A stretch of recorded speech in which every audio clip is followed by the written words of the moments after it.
with talent in their minors, especially pitching wise. Okay, So here to we go. get the sweep over them is incredible. But we'll shift. I'll talk about the Vikings when we get there, but we can have you go ahead and just lead into this game, and then I'll talk about the moonshots and the bombers. All right, here we go. Correct game number 1 now.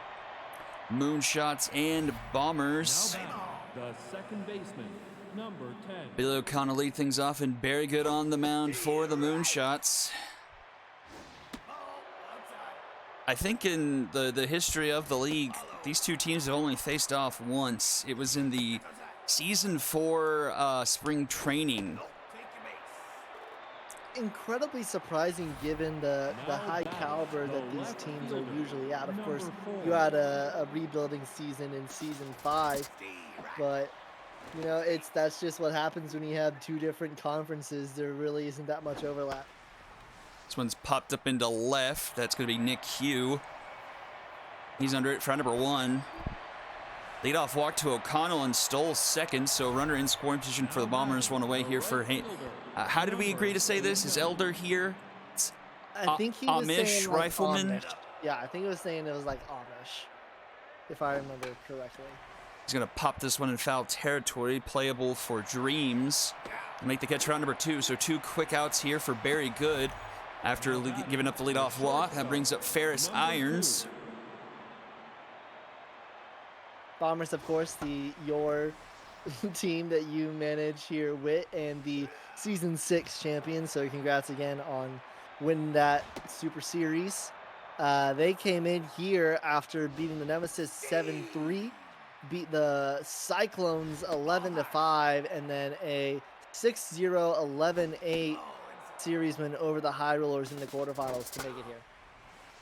Full count now to Irons. Fouls that one off. And he'll get this one popped up. Good will be under it. And that's going to be for out number 3. So the leadoff walk turns to nothing. She gets 3 straight outs, and we head to the bottom of the first. It's Lucy Freishek on the mound for the Bombers, facing off against Nick Hugh to lead things off with. Moonshots had to come back in the round of 32 against the Sandcats, a 10-9 win over them. And then getting another comeback win, 5-4 over the Blowfish in the round of 16. And then had to come back against the Angels. Angels a little bit of a dark horse in the tournament. Angels won that first game 6-4, and then the Moonshots got the reverse sweep 3-2, 10-7 in the quarterfinals. And there's some pretty spectacular plays in that Angels Moonshots game. It was Musgroves and Wright that basically saved the game with a home run robbery, because it was a 1-run game. It was that second game that ended 3-2, and he robbed one with 1 out in the bottom of the 9th. Number 13. So 2-out single brings up Wreck Dreams. The Wreck Dreams puts this one to the left, and goodbye baseball. Wreck Dreams into left puts the Moonshots up 2-0. 4:26 into left. That boy knows how to ding a ball, especially here at Red Rock Park. Ooh, I don't know if we're supposed to be. Yeah, no. I checked. That's right. The finals are in the Boston Stadium, Founders. You know why I got confused is because the play-ins were at Colonial, the round of 32 and 16 were at Lafayette, quarterfinals and semis are at Red Rock. So yeah, especially here in Red Rock Park, that ball can carry a lot farther than in some other places, and dang, that ball was gone. Up the middle, Bojack Oon can't handle it, and Lexi Luther will have herself a leadoff infield single. Now batting. Thank you, Magic Robot. I labored a long time over these jerseys, actually. It was a lot of trial and error, but that's going to be a Dragon special. Albart Pujols grounding that to first, and that's an easy 3-6-3 double play. Man, Bojack Oon might be the scariest position player in the minors currently. I think King Kush is definitely up there. I was actually thinking about doing a like a sort of like FISAC's top 10 prospects type thing. Oh, that'd be kind of cool. Minors. So I was thinking about doing that in the abundance of time that I have. But you know how I like to I like to procrastinate my work with other work. So I might see if I can do that. Bojacoon flies this one up to center. That's going to be one away to Kiniffy. Now back. Brings up French pastry. French Pastry has been a really good find for the moonshots. That's what's Oh, really nice about this Super Sim Classic is really getting a look at the futures of the SSBL. And French Pastry is one of those key pieces for the moonshots moving forward. and the thing is, I knew it was going to happen too. I remember going into the last draft, I identified French Pastry as like a free agent pickup because he wasn't great. He was only going to be a DH because his defense is iffy. But having the switch hitting and I think he came in as like a 70-60 kind of player. But for a switch hitter, that's more than enough.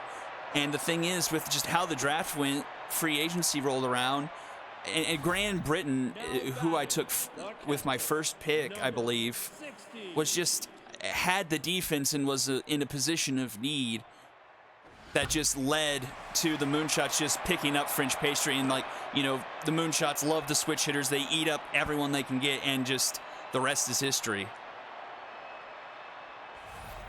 Now batting. So nothing but zeros up on the board in the second as we move to the top of the third. Moonshot still leading 2-0 here. And speaking of the fact, here is Graham Britton DHing here in the Super Sim Classic. Hits that one to first. Make sure you vote in the poll to see the most anticipated matchup of the night. So far, Vikings versus B-Wolves is the most anticipated matchup. And in fact, it just finished, and someone voted Moonshots Bombers, so a 50-50 split here. Very good, locked in here after 2 1/3 innings, only giving up a walk and a hit so far. Tough out activated here for Kent. He'll take that one inside, 2-2 now. And we'll hit that one down the first base line. Wreck Dream can't do anything about it, and that's going to be a 1-out single for the Bombers. Now batting. And back to the top of the order, here's Billy O'Connell. Were you the one who was doing? No. It was Squared who was doing. This is the most unsafe. Yeah. And I love it. I love it as an auto command, and I love it as a command in the chat. That one gets by Bojacoon and rolls all the way to the wall. Runner's headed for Runner's at third. four. Turning third, going to go home. And that's going to be an RBI double for Billy O'Connell, and the Bombers are on the board here, 2-1 now. The left fielder, number 4. That's a weird play. That one just soared right by Bojacoon and didn't really react much to it. He's got decent fielding as well. Oh, wow. He gets monster bounce off of Batka's glove. And tie and run now 90 feet away here for the Bombers in the top of the third. 2-2 count here to Benetti. Oh, strike three called on the outside corner, and he's rung up. The right fielder. That brings up Amish Rifleman.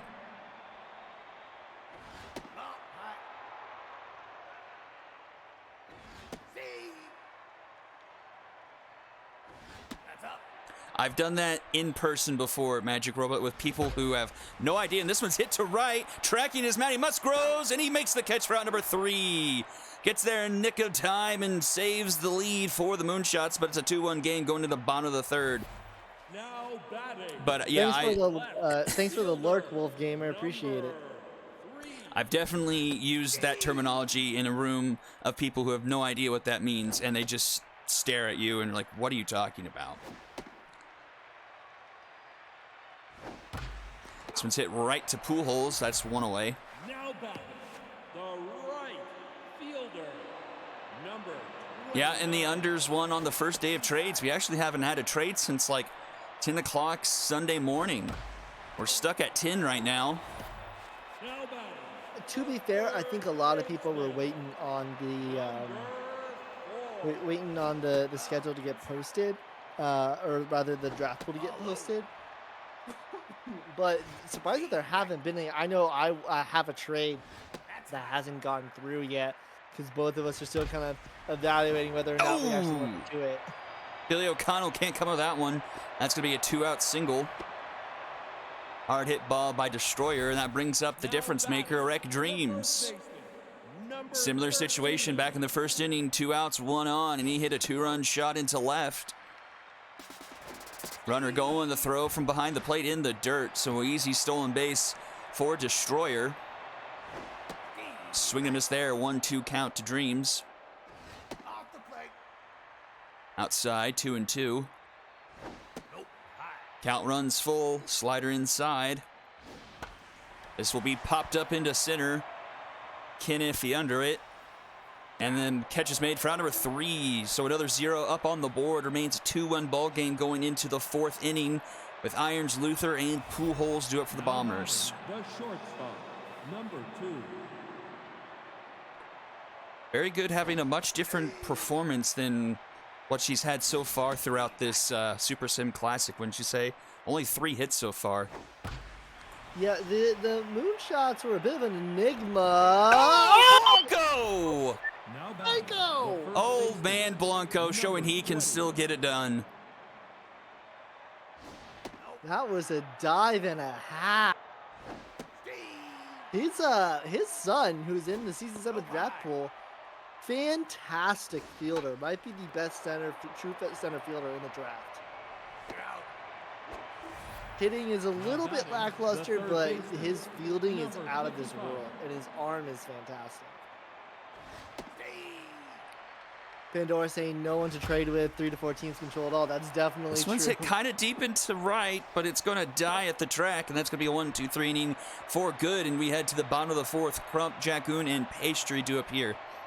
Yeah, honestly, I've been surprised to see as many trades as we've had so far this season. Like, I was really thinking it was going to be pretty heavily constrained with, you know, the people that do control the majority of the draft picks, but it's been pretty decent so far. But I think it's kind of getting locked up. We're seeing that kind of gridlock right now. Maybe a few more big ones, but I'm not sure if there's going to be anything earth shattering here in this last week coming up to the draft. I personally am aware of some deals that have not been finalized yet. I personally have about 2 deals that we haven't fully solidified that might be shipping pieces. So I think everyone is kind of waiting for the draft pool to come out for like these next ones. Because I think those ones that have happened so far are gonna happen no matter what. I think. But a lot of them are also dependent on like the trade pool, and the ones that we're gonna see I think have more clear winners and losers, whereas all these other trades have been fairly par for the course. Can't turn 2 there, so runners at the corners, 1 out now for Dale Blanco. Bit of a role reversal. Freishak not doing awful, but has given up a few hits and a walk so far today. Bombers have really rallied behind her pitching. I believe she's 3-0 through the Super Sim Classic. She's had herself a good series, but this one is blooped into right, and that's going to bring home another run. It's 3-1 Moonshots. Blanco with the RBI single. Well, it's often been hot or cold for Freishak in just her 1 season so far. I mean, you saw that in the minors. You saw it in the minor Super Series. Had no idea what Freishak you were going to get on a day-to-day basis. I think it just goes to show like how young she is. Still has plenty of development to go through. Now it's infield fly, called an infield fly, caught by Irons, and shallow left center brings up the top of the order. Nick Hugh due up. The veteran hasn't really shown up here quite as much as you would think he would in the Super Sim Classic. I'm not saying he's done awful, but not putting up the MVP numbers you would expect, I think would be fair. And that one's grounded to Luther. She'll take it herself for round number 3. Moonshots do get 1, push the lead back up to 2, but do leave a couple of stranded as we head to the 5th inning. 7-8-9 do it for the Bombers. We do have a breaking news in the trading block. Elder looking to ship the number 13 pick. Interesting. Well, it looks like it might be a buyer's battle, as it looks like there might be some stuff that you have to get up in order to Now get it. batting, the designated hitter, number 60. In fact, I want to see if I can pull up.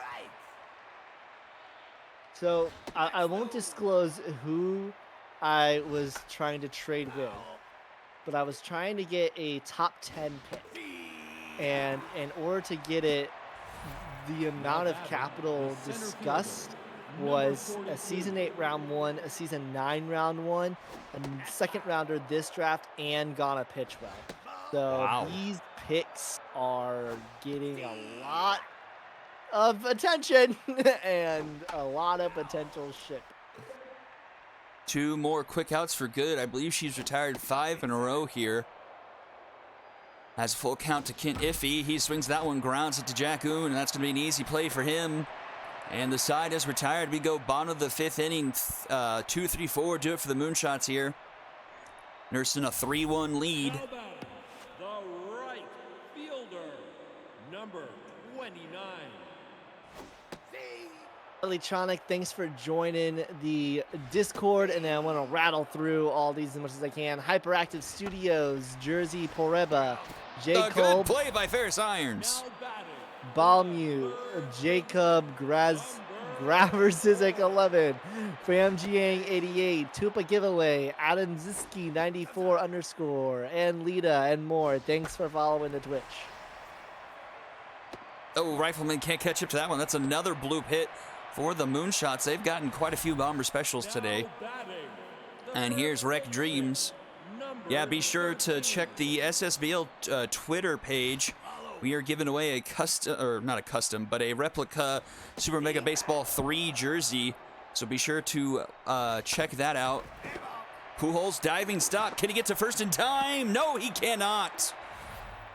now batting, A decent play by Pujols, but arm just not quite strong enough. The Moonshots have 2 on, only 1 out here for Earl Crump. Runners going. Oh, dear God. That's going to clear the bases.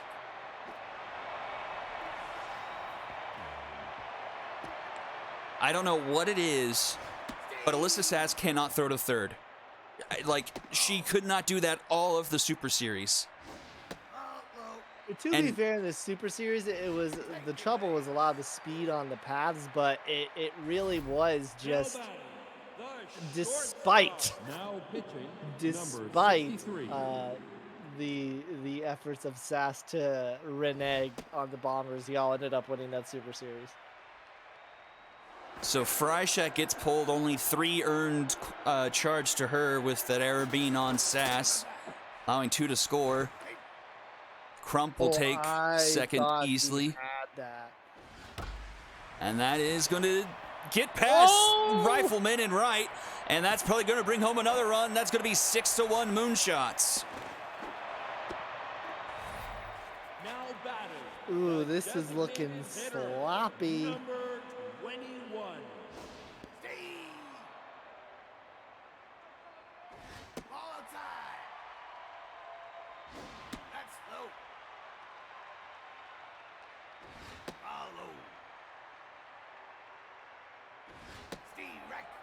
Full count here to French Pastry.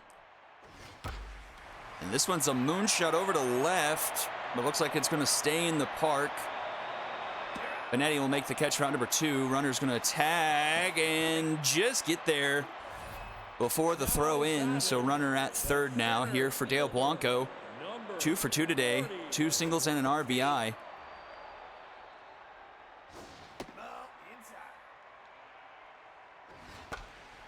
And there's another Bomber special. Dale Blanco has delivered 3 of those today, and it's 7-1 Moonshots.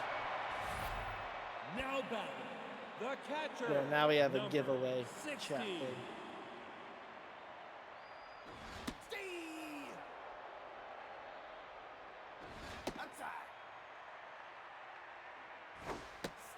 Baca, part of the Moonshot's high caliber picks in the first round. Interesting to see what she can do here runner at first. And that one is hit deep to center, and it's out of here. The Moonshots taking Cassiopeia to town. 9-1 Moonshots. Well, it's a 3-game series, so not great here if you're the Bombers, but also this is what the Moonshots are really known for. This is the best we've seen the Moonshots in the Super Sim Classic, I'd say. The inning will finally come to the close, but the Moonshots put up 6 in the 5th. Lead 9-1 here going into the 6th inning. And the I second brought this up in baseman, the number Discord. 10. This is not like an official tournament, but we are, keeping record of it to know for the future. And the Moonshots Now winning batting, the that left game fielder, in the number best of 4. 3 against the Angels and then winning the series was their first time since season 4. So this is a team that's always had potential, but just could never find the next level. And it looks like the youngsters are sort of taking up where the veterans left off, sort of showing that this team can finally just reach the potential that it always had. Now batting, the right fielder, number 89. Very Good is just chewing through this Bombers lineup. She's retired at least 8 in a row, looking for 9 here. Locked in, could be on fire here fairly quickly.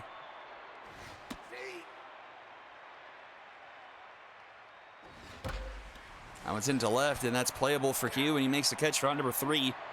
And we head to the bottom of the 6th inning, 9-1 Moonshots. Musgrove's Destroyer and Dreams do up for them here. Now batting, the right fielder, number 29. No, inside. Nope, high. It's I don't want to say like this is a done game by any stretch of the means, but you gotta think that if the Bombers have any shot of getting back in it, they need to get out of this Now frame batting, the third baseman, completely scotless. They cannot let the Moonshots into the double digits.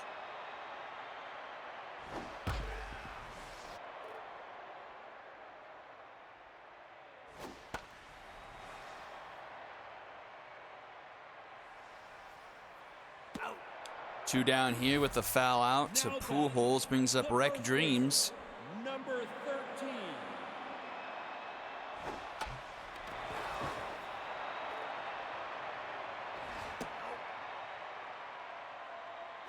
That's up.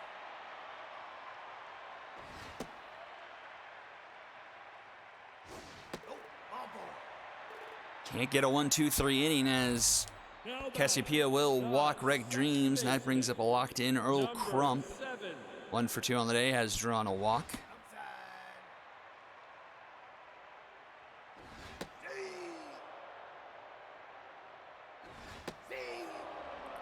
One and two the count. Breaks his bat. Pujols tries for it, but comes up Too big well a boy. short.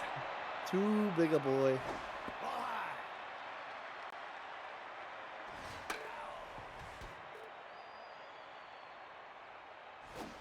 Swing and a miss. And Cass gets out of the inning with a 0. Bombers still trail by 8 going into the bottom back third of this game. Now 4, 5, 6 batting, do it for them here. Number 2. I don't know when the last time the Bombers had a base runner. Was it the inning they scored? I think so. That double is the only thing that's really set the mark so far.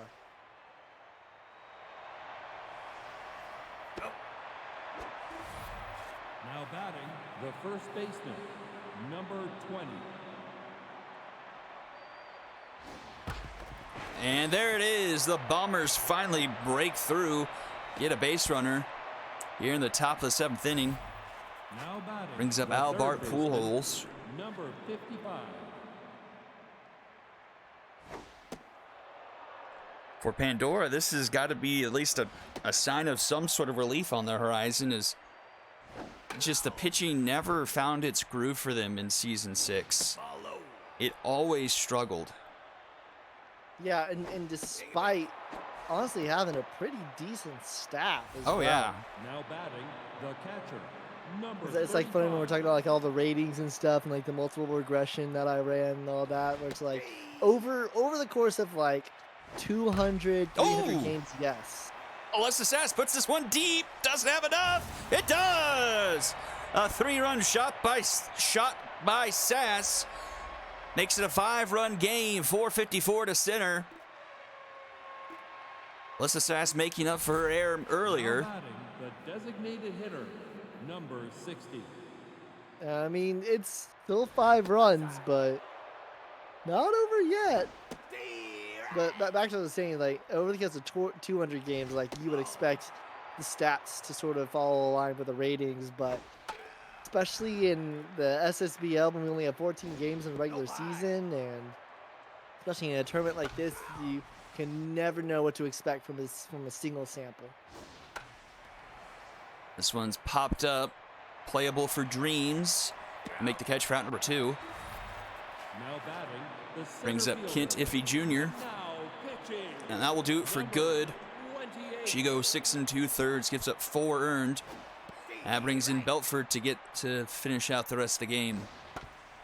And he gets Iffy to ground here to short in time at first. Round number 3. 3-run shot for the Bombers makes it 9-4 heading into the bottom of the 7th inning.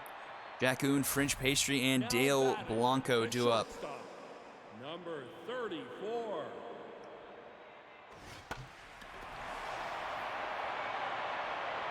First pitch swinging, that's flied out to left, one away. Now batting, the Whitney, you missed the designated 7th hitter, inning stretch call out. Well, I was thinking about what to say for the 7th inning stretch, but we don't have player submissions anymore, so I didn't really think. I guess be sure to subscribe and follow our channel here. Be sure to check out our Twitch or our Twitter page. Now batting, Check out our giveaway. That will be given out, I guess, at the end of the stream, end of the championship stream on Wednesday. Do you want to know how I would have done the call out? Sure. Well, hope you're enjoying here game number 1 of the semifinals in the Super Sim Classic. I am Whitney, joined by Prof. Fisek. Make sure that you are following our official SSBL Twitch. Join us in the Discord to find out more about the SSBL, and be sure to join the giveaway. Link is in the chat.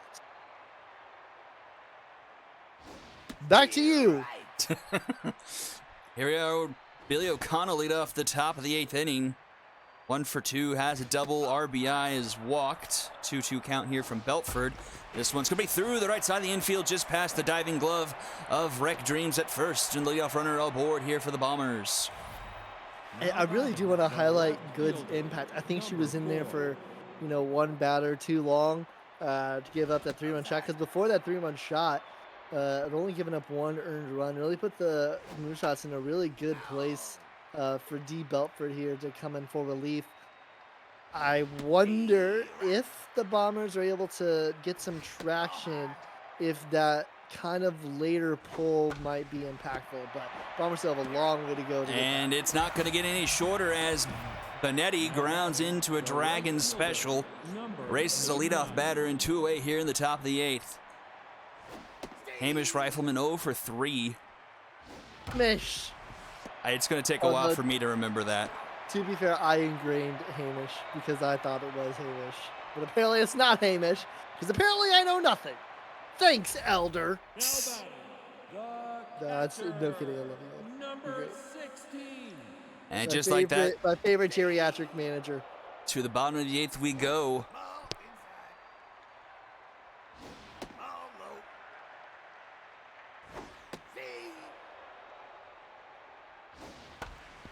And that's going to be up the middle, base hit for Botka. Leadoff runner aboard here to start the 8th. Now batting, the left. You resent that statement, or you resemble that statement?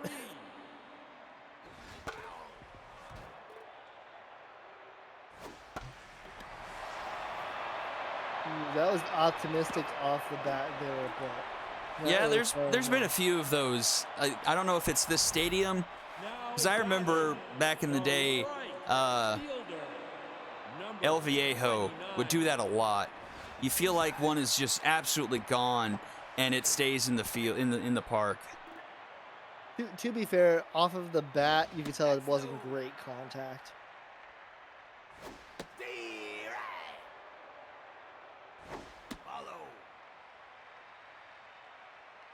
It's a nice joke, Elder. That's going to be into center field. Kenneth Ron hops it. Throw is not going to be in time, and the Moonshots are in double digits. If he had a really good chance there to make the grab, but I think what's important is to let the ball get behind him. Oh, you know what I just realized? If Mason Nuts comes in to pitch here, we'll have to talk about how because of the requirements of the Super Sim Classic. Nuts, even though he's no longer on the team, has to come in. Although I don't know if Nuts is on your Super Sim Classic roster. I don't think he is, honestly. Now batting.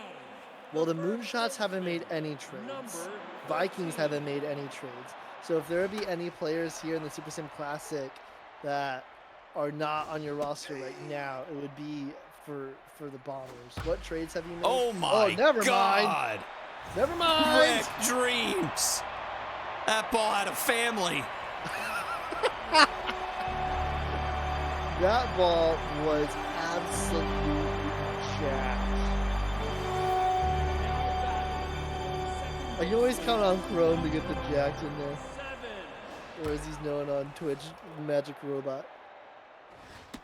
Although whenever I see his name on Twitch, I always want to say Magic Robot, like he's Canadian. Ball low. Ball high. You just did. Do you only have the Nuts trade? Is that the only one? Yeah.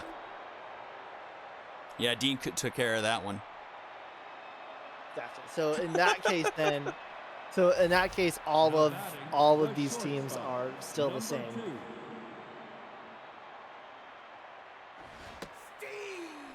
Well, Bombers need 8 here. Don't call it a comeback. Here we go, boys.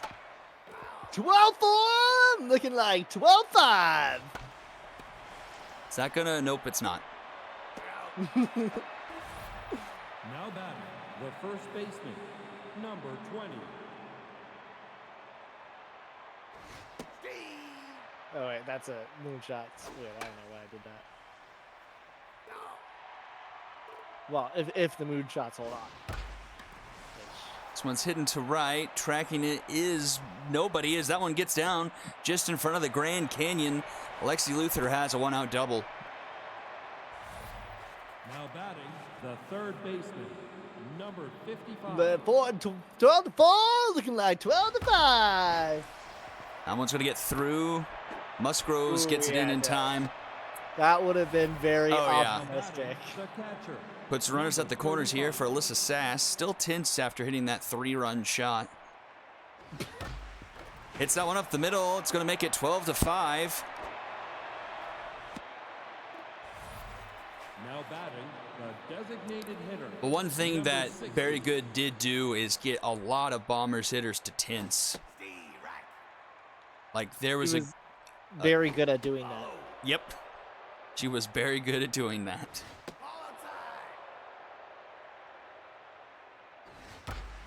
And that's going to get down. Is it going to get past Blanco? No, a good play by him, but another run's going to come across to score, make it a 12-6 ball game.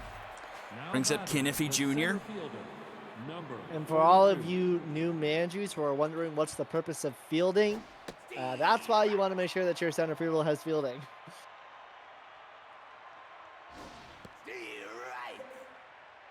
Tough out here for Keniffy. Fouls that one off. Oh, good take. Wow. Good take. Gutsy takes.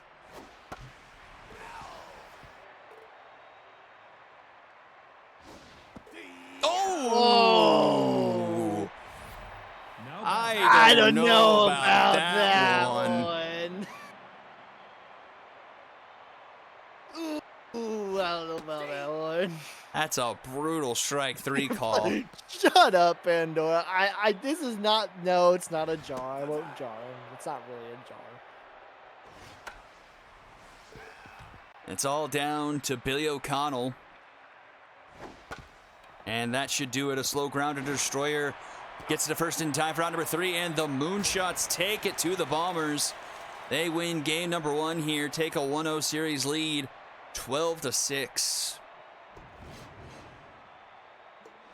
Let's take a look here. Look at that 3-4-5 part of the lineup. No hits from Benetti, Rifleman, and Irons. That is that's a problem. Let's see here. A 3-hit game for Kodiak Destroyer. 2 monster hits. Home runs for Wreck Dreams. Blanco also had 3 hits. Might be approaching his hit total for the entire season 6 season. and Good having a great game. Did get a few earned runs there at the end. And then Belford closed the door. A lot of not good pitching from the Bombers. 10 earned runs in total. MVP Wreck Dreams, followed by Sass and Vodka. Don't go anywhere. Game number 2, the first game of the B-Wolves Viking series, coming up right after this.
All right, here we go. Game number 2, B-Wolves and the Vikings.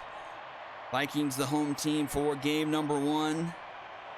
They're going to have Gardner Minshew on the mound, Hurley Bender for the B-Wolves. B-Wolves, the last vestige of the SMB 3 teams. And I would, like you mentioned it earlier when I started the game incorrectly, massive upset from beating the Unicorns. And I completely agree. The way the Unicorns played in this, especially those first couple rounds, I really thought they're going to tear through this tournament. Yeah, and I think what we should do in the future is for the rankings for this tournament, use the overall ratings of the minors. I think would be the best way, since that's really like what these teams are composed of. Because that 18 seed was not a testament to how absolutely stacked that Corns of Pop lineup was. That was for the Unicorns. Real quick, we already talked about how the B-Wolves got here, but for the Vikings, Buster Biggs. Warning track power. Judge Fredge, who, I mean, if you have not watched the season 6 playoffs, you need to watch just so you can see that man.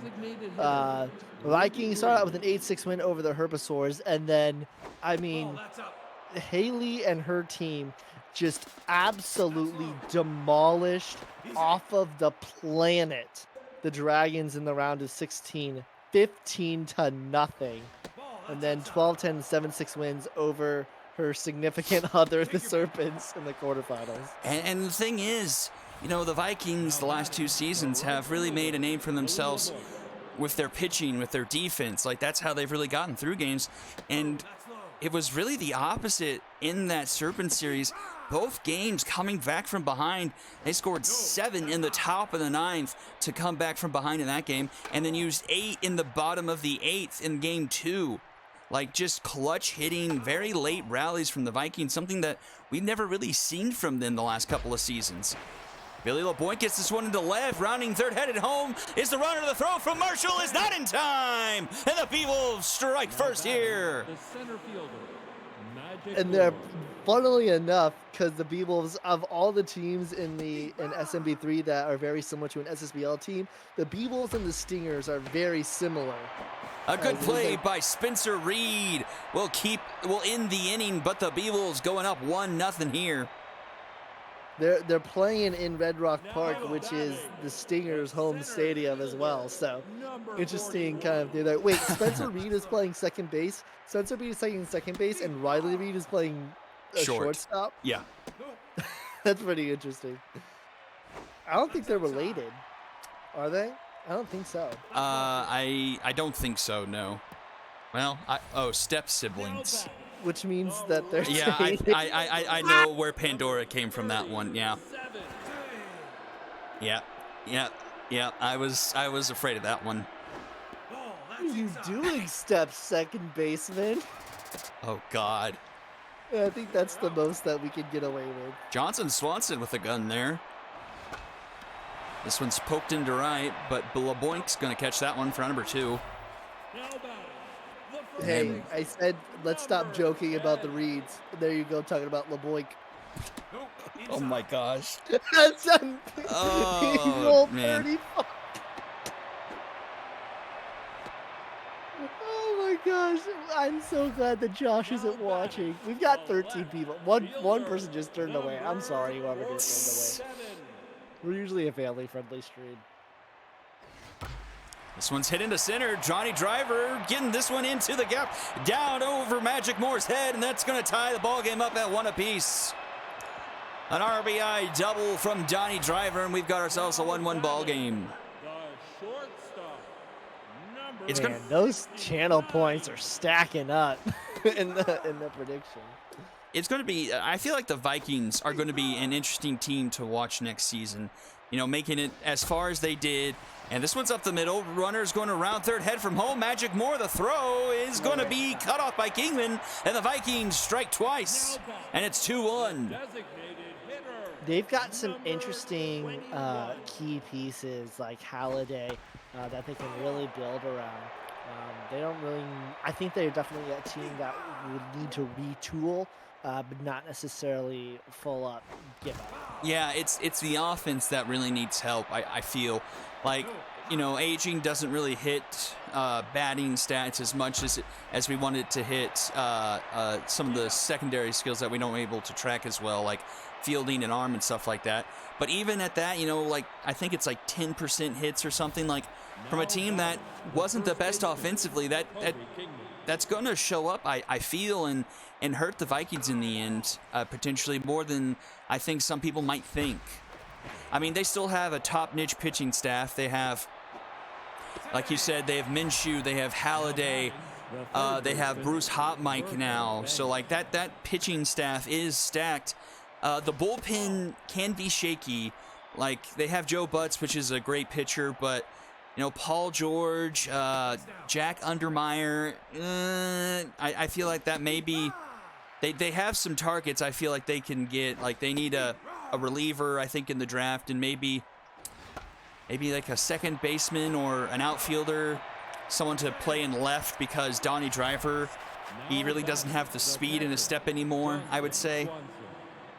Right now, they have Minshew and Holiday at 280 and 279 respectively. Hot Mike is 261. They've got Barnstormer and Butts, who are both upper 190s. But then from there, 127, 164, and 155. And then crucially of all of that is that Minshew, Holiday, and Hot Mike are all season 4, season 5, season 4. The rest are all season 3 and younger. Yeah. Or older, rather. Older, yeah. Yeah, I think 8, because a lot of season 2s, like Vicky because this was a season 2 expansion team, so Marshall and McMaster, Hatmore, all of those are season 2 players, and Judd French, who they traded for, as Gina Torrance is able to beat out the Dragons special, puts runners at the corners here for Handley Dexteras. Tying run 90 feet away here for the Beewolves in the top of the second. He first pitch swings and gets that one by Hefty Weeb, and the Beewolves tied things up at 2 apiece. The Beewolves just have had the resilience that none of the other Super Mega Baseball 3 teams have had. They just, it's so fun to watch the Beewolves play in this tournament. They are bringing it. And another piece, Judd French, season 2 as well. Yeah.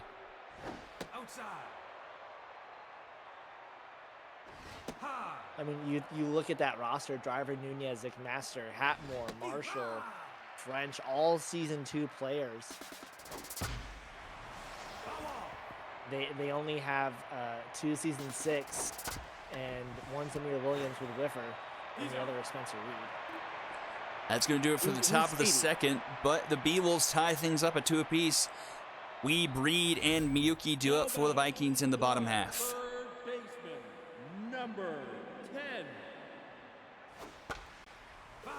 So that's really the question for the Vikings. I think like that's why they are primed for a retooling this draft. I think they are primed to get their pitchers of the future in this one. But honestly, they might need to become sellers because at a certain point they've got so many season 2s. Yeah, or it'd almost be interesting to see. I mean, we've seen people be somewhat reluctant in buying people that are older. Not that season 4 is super old, but they're on the downhill of their career. But you know, if they could almost, if they're willing to risk it, like trying to split like one of Minshew or Joy Halladay into maybe like a 190 pitcher and maybe getting like a good offensive piece that they could rely on. Or someone defense. Oh, and Handley Dexterez makes an error? Handley Dexterez? It was going a little bit above him, but he's got to have that, especially against this Vikings team, especially with the man, the myth, the legend, Judd Friendship. Ball inside. This one's hit it to center, tracking his magic more, and he'll get there in time to record out number 3. We go to the top of the third, still tied completely straight through. 2 runs and 4 hits apiece for both teams. And here's your friend and mine, Ruby Green. Looks like almost 70% of the chat thinks that the B-Wolves are going to win this one over the Vikings. So a lot of people believing in the B. Yeah, Vikings, you know, haven't really done much outside of trading for Judd French over the past, since the start of season 6. You know, I think their 3 draft picks, and do they have both compensatory picks? I don't remember offhand. Let me check. But they have a minor system that's not a great not in a great situation. It's better than the Lumberjacks minor system. That's well, for sure. not really. I don't think they have anyone down there of any youth. I mean, that granted, the rosters are shuffled right now on our Google Doc because of the Super Sim Classic. But right now, it's all season 1, season 2 players, and you know, this team does need a bit of a youth injection. Wow. This is surprising. The Vikings have all of their own picks in this draft. Yeah. Every single one is their own, which is crazy. But also, Hayes kind of had a hands-off approach as manager. And to be fair, she was 1 game away from the Super Series before the Vikings had the choke of the century. This one's popped up into right. Marshall will make the catch, round number 2. And that's going to bring up Kobe Kingman. 1 on, 2 out. I was talking with Josh, with the commissioner, about trades and why people aren't going for older players. And one of the points that I brought up is that it's not really that people don't want a season 4 player. It's just the people that do have already bought.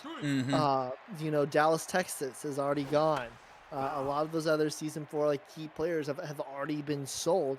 And so some of the managers, like I know, like with Murph Kelly, they're more so a victim of not getting started early enough because there's not much demand to buy. I think a lot of teams spend a lot of time rebuilding, and like last season was a really good season to sell your oldies because you were buying some veterans and other teams are buying veterans, whereas there's not really that many teams that are looking to build for a championship. I think a lot of people have looked at the ball players season 4, season 5, and the how much they gave up to get the players that they have, and how they haven't even gotten a conference final out of it. And Zarb is kind of pointing out that a lot of teams are realizing that they're just trying to set their teams up the best they can for success without selling their entire future.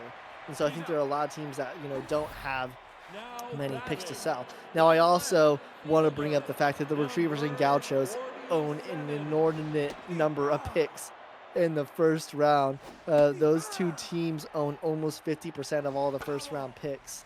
If not, let's see, 5, 6, 7, 8. They own 9 of the 20 picks.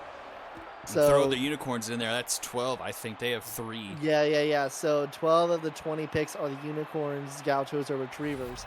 So there's just not as much capital to go around right now, and so that's part of the reason why a lot of those season 2 players aren't season 3 and even season 4 aren't really selling right now. Is that there aren't really teams that are looking to buy those old players when they can just get them with a high pick in the draft. Well, a lesser value player, but more potential for the future pick in the draft.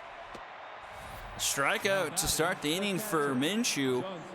He ended the last inning with a big strikeout looking of Kobe Kingman. And starts off with a 0-1 here. Johnson Swanson now up. No, inside. We're to the 4th inning, still at a 2-2 ball game. Slow.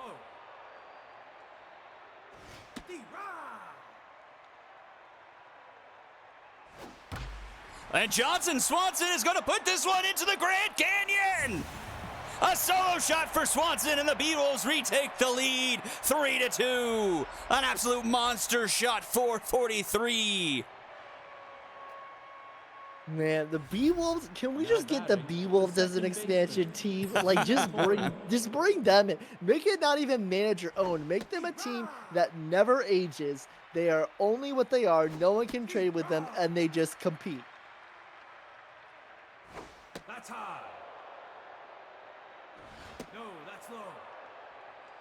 Minshew at 80 pitches here in the 4th inning. That's been one of the things I've noticed about the Vikings these last couple of rounds.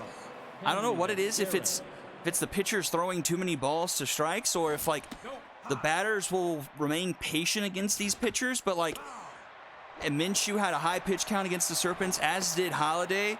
And here Minshew again in the semifinals, having a really high pitch count really early. In the SSBL, we can explain that with just how good the batting is.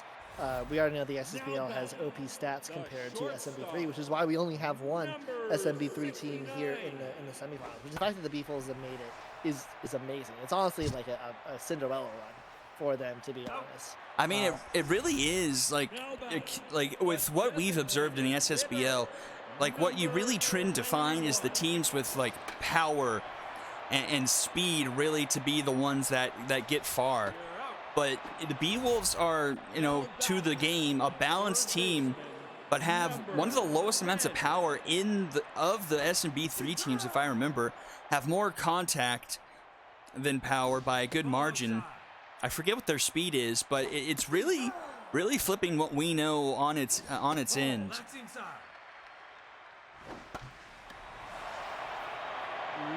Nope. That's a Nick Hughes special right there. Going to the top of the 5th inning, B-Wolves hold a 3-2 lead. Biggs to lead things off for the B-Wolves. So, with what we know right now, Isaac, what do you think the #1 overall pick will be for the Retrievers? Not necessarily who, but what? Do you think the Retrievers go pitching, or do you think the Retrievers go position?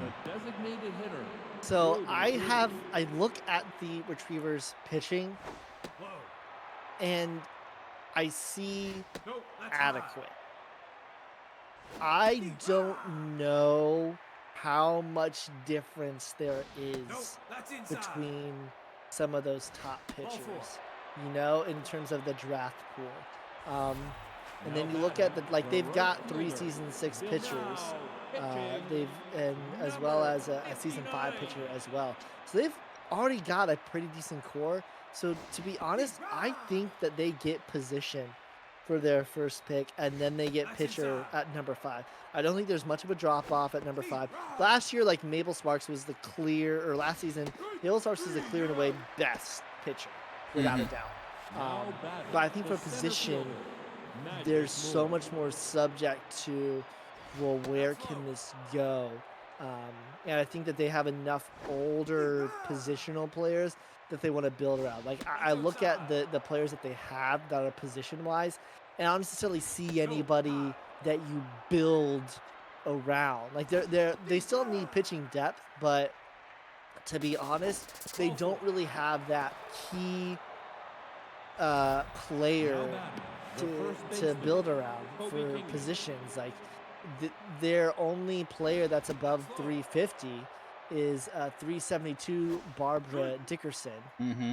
um, who oh Outside. dang it, hold on, a 372 Barbara Dickerson, who is a right fielder and an infielder, but doesn't have amazing hitting stats. She's got great defense, and she's a pretty decently good hitter. But they need to go for position more than need to go for Yeah, pitching. that's a really good point. Looking at it myself here, like as hitting goes, like they don't really have like what you're saying, like a solid young guy to go around. Like the best bat they have that's young is Trace McSorley at 73, 71, but his defense leaves a lot to be desired.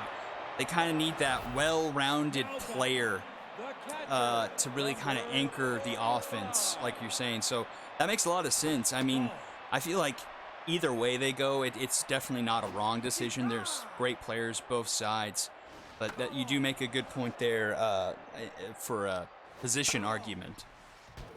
Yeah, and then I think you can just like to see, well, is that the case for all of them? It's like, no, look at the Gauchos, and the Gauchos are a team where they've got some good pitching, but they also have some older pitchers as well. So they're gonna look to get, especially considering they only have 6 pitchers on their main roster right now. Are more in a position where they need to get some pitchers for the long term, because someone like Cosmo and Stevens, while they're very, very good pitchers, both of them are very good pitchers. They're not necessarily the pitchers for their future, so to speak, and so they do need to potentially prioritize that before they prioritize position. But even then, are in much more a position of getting position players more than pitchers. But do you think, with the Gauchos announcing to the world that they are going pitcher heavy in this draft, do you think, Puppet gets one while the getting's good? Like, I mean, between 1 to 5, it's only one Gauchos pick in between. But, do they, I don't want to say panic pick, but do they take one trying to get, one of like some of like I think there's 220s, 230s. Like it's like Poodle and like Octagon, I think, are two of like the higher ones. Yeah, it's here's the thing. They have so many picks that they can pretty much do whatever they want. I think what Puppet will do is I think he'll honestly look at and I have to refresh myself about who has the number two pick. Who do they think the Gauchos are going to get at 2? Who do they think the Angels are going to get? Who are the Unicorns going to get before they go up? And I think you specifically look at the Unicorns and you know that their pitching is already stacked. Right. Unicorns are looking to get position. Like, not that not that Elder and the Unicorns don't need pitching, but they have their pitching roster in the minors was better than their majors pitching roster. So in season 6. So for them, it's all about position. Going thirst to third. A good throw. Not in time. That's a risky maneuver for Johnson Swanson, the catcher. And the B-Wheels have runners at the corners. One out here for Hanley Dexteras. A chance to pad that lead. That's a slow dribbler to third. Weeb's only going to first, so the run will come to score. And makes it a 4-2 ball game for the B-Wolves. Buster Bates. Yeah, they're really getting to Ernie Woodward here. And I think between the Unicorns, Retrievers, and Gauchos, the Unicorns are much more in a position of, I think honestly, like if you were to look at like the prospects ratings for each team, you would rank the Unicorns as number 1. Yeah. Given what they have and given that they have 3 first-round picks this draft. Like they are very much set. Now, whether they'll still have 3 first-round picks, especially as Elder's looking to ship 13, we'll see. But even if they ship that 13, they're going to get a pretty penny for it. Mm-hmm. This one's in foul territory, and Bertha Banks will take it for number 1. And for those of you wondering, like, hey, where you guys are talking about this weird league thing. What's going on with that?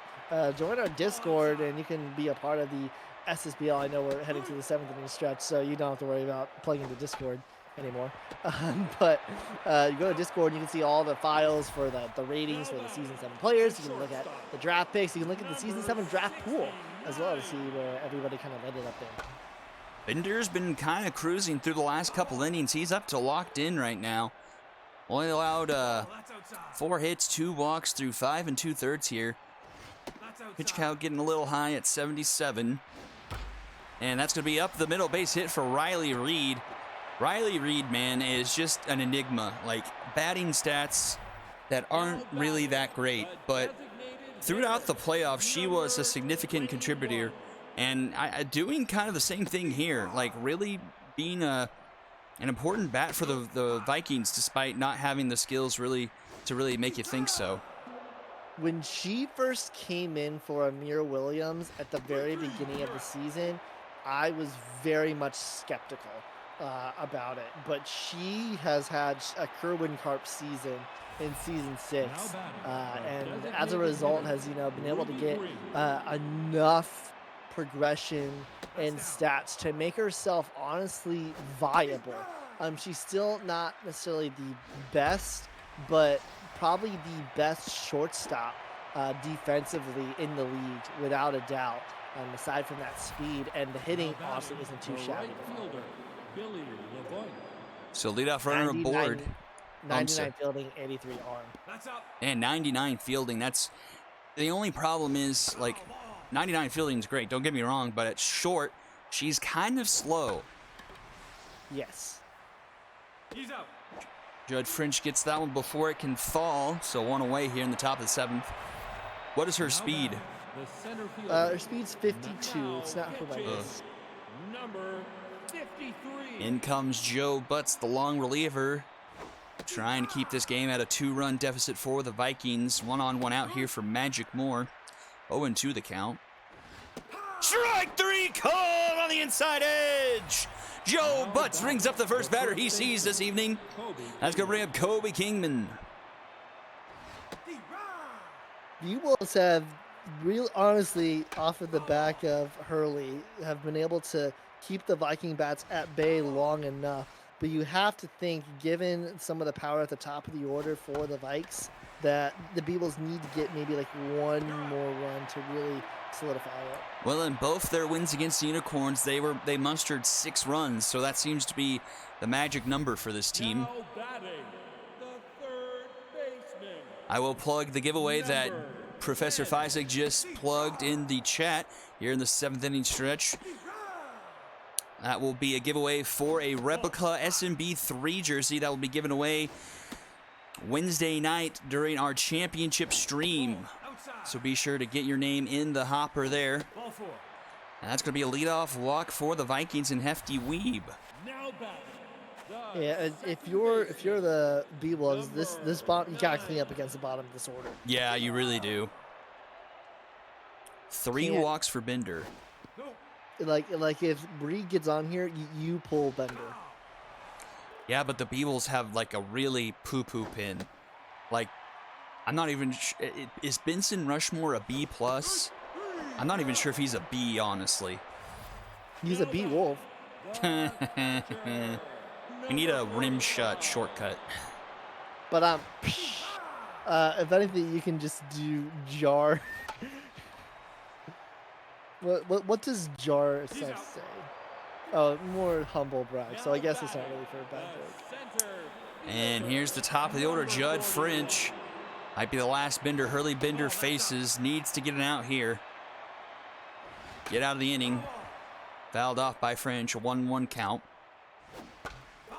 Fouls another one off. 1-2.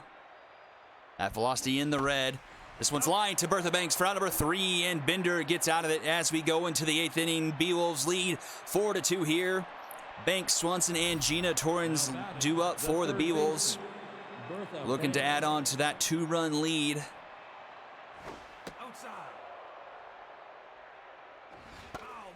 The Beowulfs' journey has definitely been treacherous, to say the least. To get past the Unicorns and then to come as a pretty, honestly, top-loaded Vikings squad.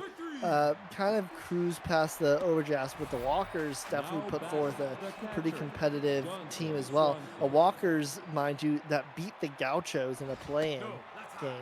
So they have really shown some resilience. Oh, Johnson Swanson into deep center. It's out of here. Swanson with his second home run of the night makes it 5-2. 440 to the deepest part of the park. The catcher for the Beatles having himself a night to remember. Now batting, the second It's nice to know that Metalhead not only can Inaugural. access my computer, but also yours to rig the system in favor of them. Nah, it's cool. I love seeing the SMB3 teams. Like, again, this game is not over, and it's only a 3-run deficit. But to even see the SMB3 teams really go up against the SSBL futures is really cool to see them kind of hold their own. Deputy can't handle that one at the hot corner, and Dexter's will have himself an infield single. And here's Buster Biggs, 0 for 4 in the night. Has had some clutch hits for this team throughout the Super Sin tournament. Wouldn't it be time for him to get his first hit of the day? He had a grand slam against the Overdrafts and had a home run in one of the games against the Unicorns. 3-0 here from Butts. He'll draw a walk, so that puts 2 on 2 out here for Ruby Green, RBI man active. So a big at-bat here. Angie's already locked in. Locked in and RBI man. Already 2 for 2 on the day. That's a 1-1 count. This one's going to be popped up into right. Marshall is going to make the catch in front of the warning track for out number 3, but another run for the Beavles with the solo shot by Swanson. They lead 5-2 going into the bottom of the 8th. Marshall, Deputy, and Driver do up for the Vikings. I wonder if that'll come back to bite the Beewolves not being able to convert there. Get that magic 6th run. That's going to be hit up the middle. Marshall lead things off with a single, and that's probably going to be it for Hurley Bender. As his he's staying in. 100 Why? pitches. Velocity in the red. Locked in, though. Leave him! You take him! Alert, alert, panic! This is a decision being made by the Beavles management, It is certainly a decision. and it's not looking like it's the right one. As a 3-1 count here to Deputy. Nobody out here in the bottom of the 8th inning. Runners going, it doesn't matter. That's going to be a 5-pitch walk. And the Vikings now in one swing territory with Donnie Driver up. And Bender still in the game. Take him out! I have never seen someone in the red stay in this long. And Donnie Driver gives him a meatball. Take him And no out. one was covering second. That could have been a double play. But no one covers second. Finally. And here comes Dusty Winder. 2 on, 1 out here for Riley Reed. 2 for 3 on the evening. Beagles lead 5-2 in the bottom of the 8th. Vikings have battled from behind all throughout this Super Sim Classic tournament. Can they do it again against here? the Dragons. Oh, this one back to Keegman. No play to be made for a Dragon special, but he gets out number 2. You gotta get Amir to 2 strikes here. Whiffer Williams 0 for 3 on the day. There's 1 strike, 2-1 to count. That one's low, 3-1. That one finds his own full count, and there's the whiffer. And strike 3 call! The Beewolves get out of the jam, and we head to the 9th inning. 5-2. LeBoink, Moore, and Kingman do it for the Wolves. Oh my, that was huge. Absolutely to have monumental. Runners at first and second and nobody out, and to do that. You're out. Now batting, All the 17 of you watching live saw that. Oh my. This one's grounded to second. Spencer up with it in time at first. A quick 2 outs here for Butts in the top of the 9th. Up comes Kobe Kingman. And to battle back from 3-1 as well. Huge. He's still got another at least 3 Vikings batters to face, and he'll only have a 3-run buffer. He's out. And 3 runs the buffer as we head into the bottom of the 9th. It's the bottom third of the order to it for the Vikings. Weeb, Reed, and Miyuki. Now batting the third baseman. Weeb 0 for 2 on the day, has drawn a walk. Winder on the mound here in relief of Binder. He falls behind 2-0. Finds his own there. 8-9 for the Vikings. Got to be able to get something here against the bottom of the order.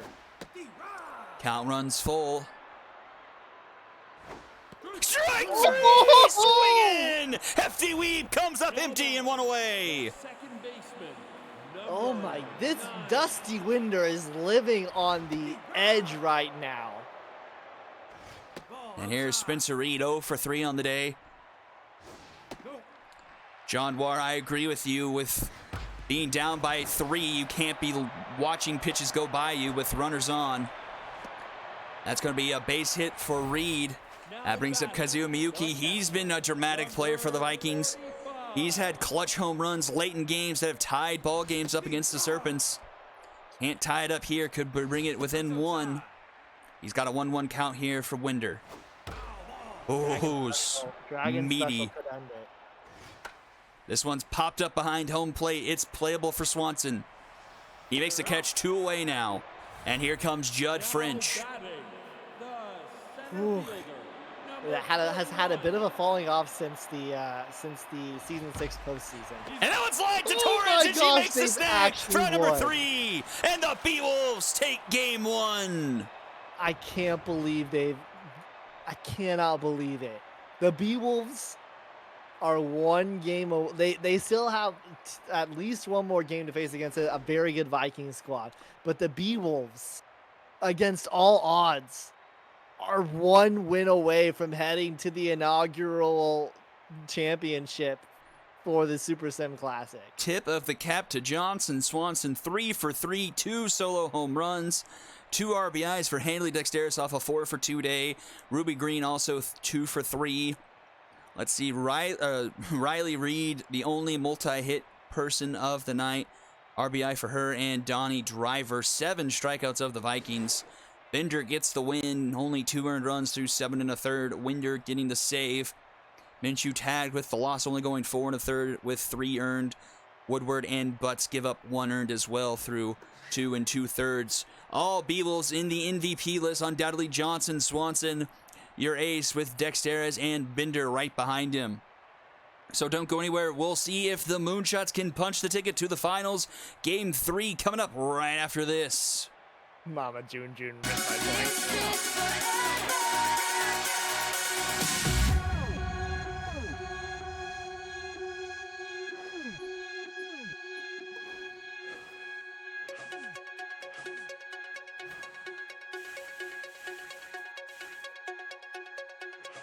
I close my eyes, the moment I capture,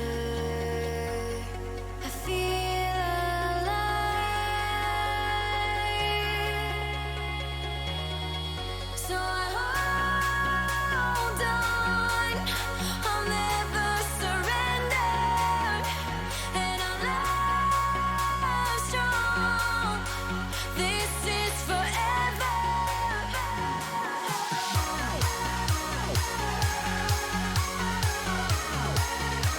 This is forever.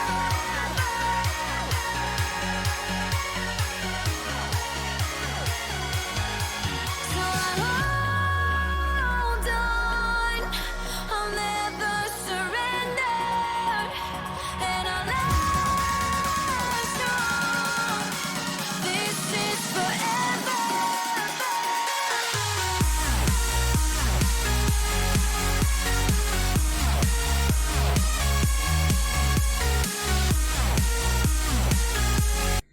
Here we go, game number 3. Moonshots took game 1 decisively, 12-6 over the Bombers. Bombers looking to force game 3 to stay alive here in the Super Sim Classic. They'll be the home team here. Fields Goodman on the mound. He didn't last long in his first appearance against the High Rollers. Only went 2 2/3, ended up giving it 5 earned, I believe. Quick first out here, brings up Maddie Musgroves. And I do want to briefly mention, Whitney, the absolute monster of a season that you have had. Nearly winning the Minors Super Series. That one going to a Game 5, and the Corns of Pop walking it off in Game 5 of all things to happen. Winning the Super Series in Game 7, and then to even have your Super Sim squad make it all the way, or your Super Sim Classic squad make it all the way to at least the semifinals. Regardless of how this game goes, honestly, props to you and your team. You're in a much better situation than I'm in. But I mean, great job with how you've been able to balance the veterans and the newbies and everything like that. Thank you. It's been good to see this squad do as well as it has, especially this is before any aging progression that we're going to see in Season 7 from the SSBL team. So some of these rookies that are coming up, Irons and Britton and Albart, you know, watching them perform pretty well without their aging is pretty cool. And Billy O'Connell does what he did Game 1, has a leadoff walk and then steals second. And oh my gosh, he didn't run into a he didn't run into a tag. Wow, this is already looking up for you. Some smart base running actually for a change. Now, even though I prompted all of this, I am gonna have to jar you, even though it was me who brought it all up.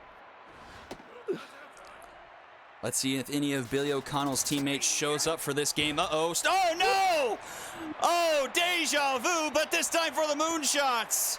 An errant throw to third, goes into left, and the Bombers strike first. Ooh, some rookie jitters there from Nico Baca. She's had some. I mean, she had a couple pass balls last game. You know, you can definitely tell that she's still a rookie. Mm-hmm. And Irons puts this one up the middle. Already with a better game than the first, having a base hit at least. Keeps the inning alive here for Alexi Luther. Honestly, the MVP of the Bombers playoff run. She hit over for, maybe not after the Super Series, but hit in the high 400s to almost 500. Bonnetell can't handle that one and can't get it to first in time, and she's aboard. So 2 on, 2 out here for Albart Pujols. Pujols golfing that one, but luckily staying foul.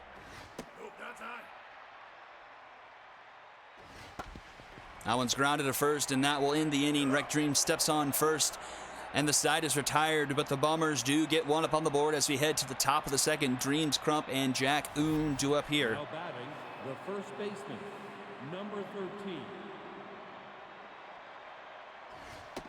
I do want to sort of mention on the other side of this battle, Pandora and the Moonshots. You know, shout out to Pandora in the way that he's constructed his team, willingly kind of making his team a little bit worse off this past season than before, but taking a small dip to ensure more for the future. Really just doing a little bit of a retooling this past season. Pandora's always been able to get his squad, you know, to do really well. And in fact, if I pull up the SSBL history here, which if you would like to know more about the league, I can share that in the chat. But as a manager, Pandora has the second winningest record, 38-18 in the regular season. The only person that's better is Hay, and she's only had one season where she was 12-3. So Pandora 10-4, 10-4, 10-4, and then 8-6 this past season. Honestly, ridiculous that he's been able to have that much success. Yeah, him trading up in the first round last year, sniping Bo Jack-oon from me. I mean, it's a foregone conclusion. We'll see Bo in the majors this upcoming season. Might get a glimpse at maybe Botka or Ryan T. Hill. You don't have him in your conference. You don't have to play him. And maybe even Juice Jackson.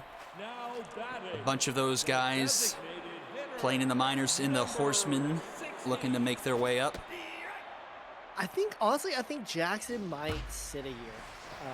The fact that he's not even starting in the Super Sim Classic, I think Jackson's got a little bit, and to be fair, he's got a little bit more of a lineup ahead of him in terms of his roster spot.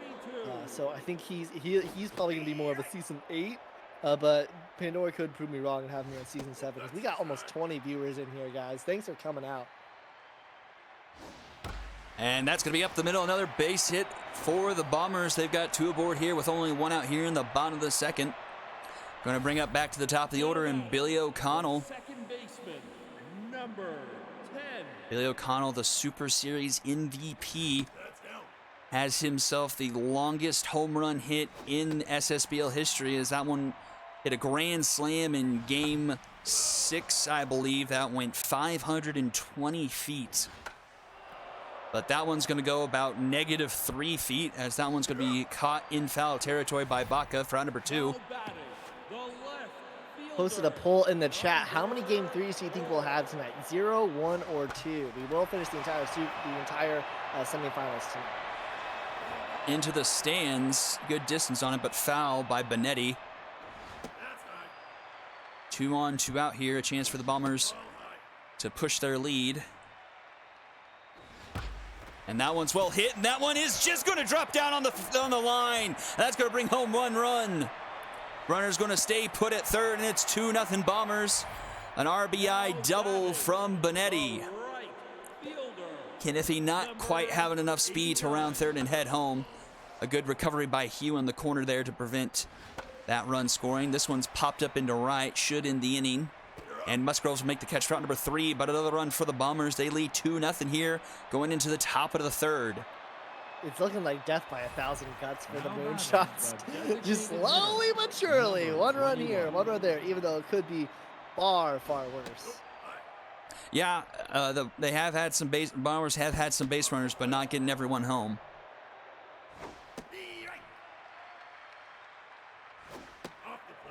Figuring out how to exactly tool this lineup will be an adventure going into the start of next season. French pastry to the left side of the infield, dropped by Ferris Irons, but the throw is not in time, and the Moonshots have a base runner. Are you going to keep Irons at short? Yeah. Interesting with him as a lefty. Yeah, that's what Pandora was saying too. I think he still would have been safe, but up the middle, and that's Dale Blanco is blooping the Bombers to death. I think he's had about 5 hits these 2 games, and none of them have gone probably more than like 200 feet. And we're seeing more of the same from Goodman, getting through 2 innings pretty cleanly, but then running into trouble in the 3rd inning. I really like that bunt by Baca there. And then we're talking about Bloop Master Blanco, who's putting the Moonshots in position here. Best opportunity so far for the Moonshots today. Yeah, puts 2 runners in scoring position for the heroic co-MVP, Nick Hugh, but he falls behind 0-2. Checks his swing there, call the ball. This one is another Bomber special into center. Tracking it is Billy O'Connell! He makes a diving catch, and that's 2 away. Amazing play by Billy O'Connell. I thought you couldn't teach an old dog new tricks, but O'Connell was able to grab that one.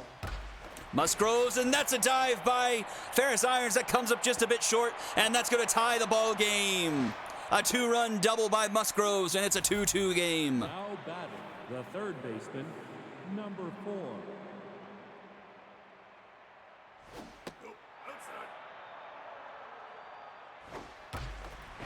And that's going to be a base hit into right. Rifleman with the throw home. Runner's going to go. The throw is in time! Rifleman with a gun keeps it tied at 2. Huge. Absolutely huge. The shortstop, number 2. Ferris Irons to lead off the bottom of the 3rd.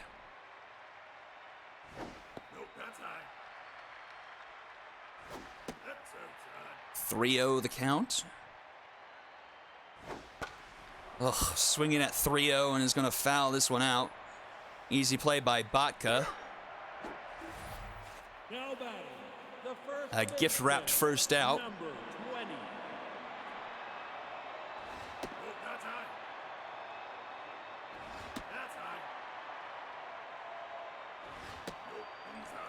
3-0 again.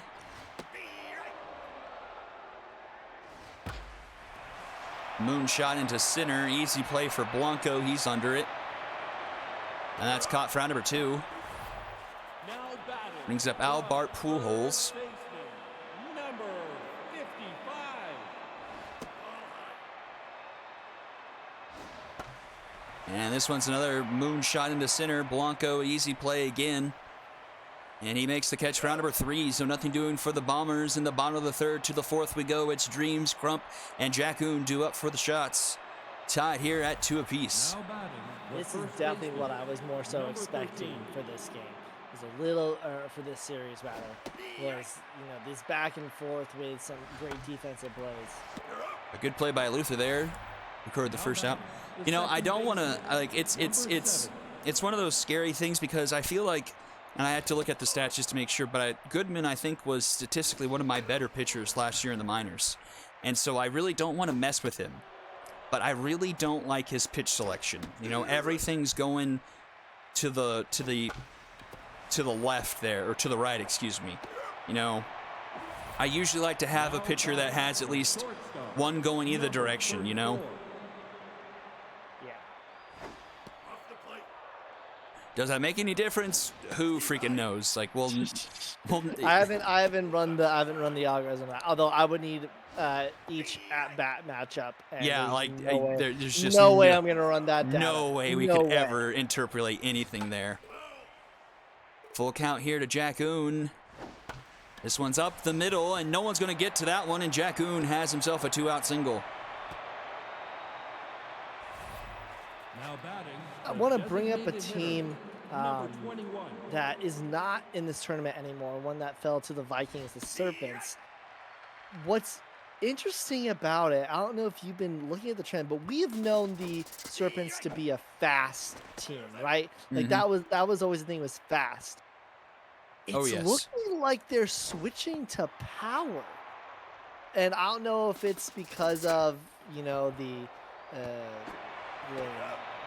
multiple regression stuff that I've run or anything, but he made a comment earlier today, Dean did, that he's got Big and Pete Za and who are some of the others, but like a 4 core of like really powerful hitters that aren't necessarily very fast. And I found that really surprising, considering that's what we've always thought of. I don't know what your thoughts on that are. I mean, yeah, that's what was really the bread and butter as Bonatello battles back from 3-0 and swing and miss at ball forward for Sass. A strikeout for Bonatello.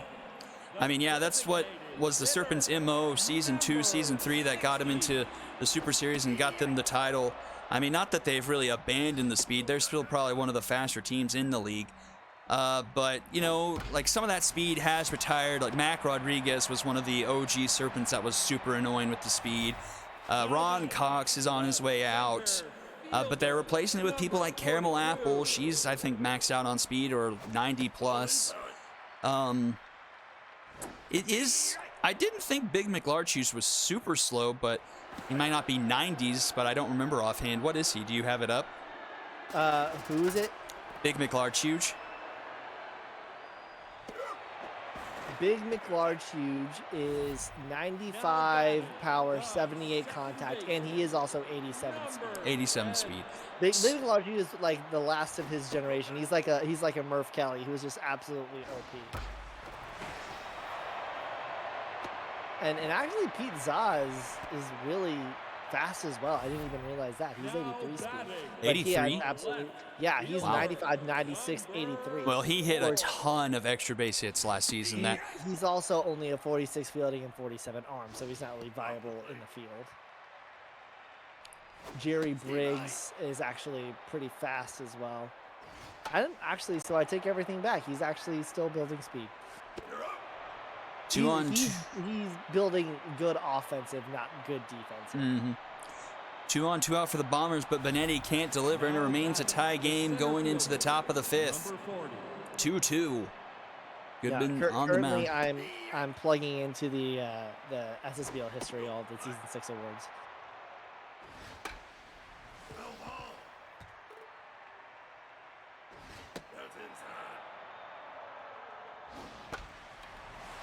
Oh, under the glove of O'Connell. That's going to be a base hit.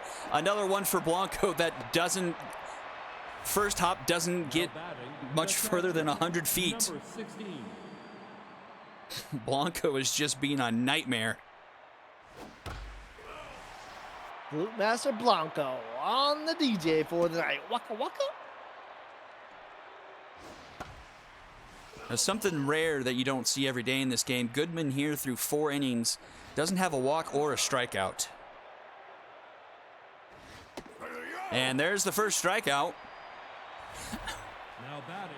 Asking you shall receive, I guess. Number 3. Nothing beats Squared saying they really need to get to Cassiopeia and then her dying. That's one of the best calls.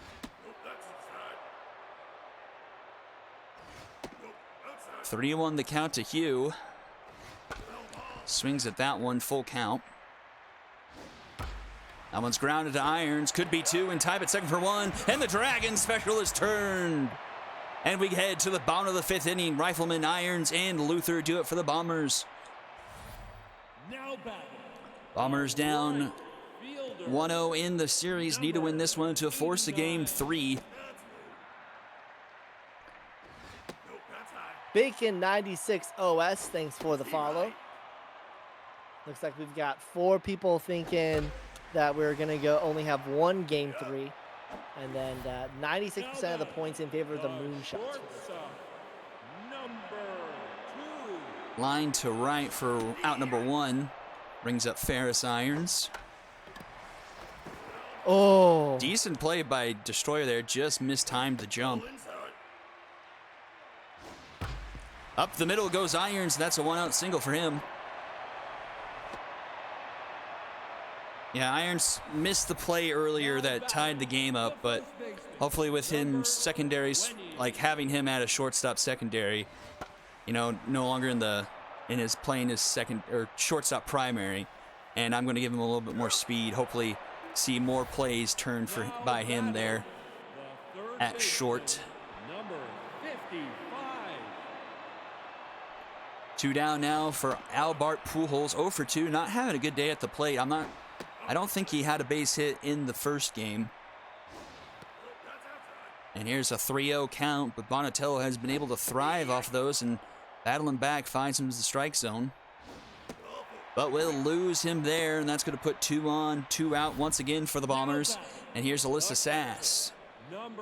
She hit a 3-run home run in game 1. Can she deliver here again in the clutch for the Bombers?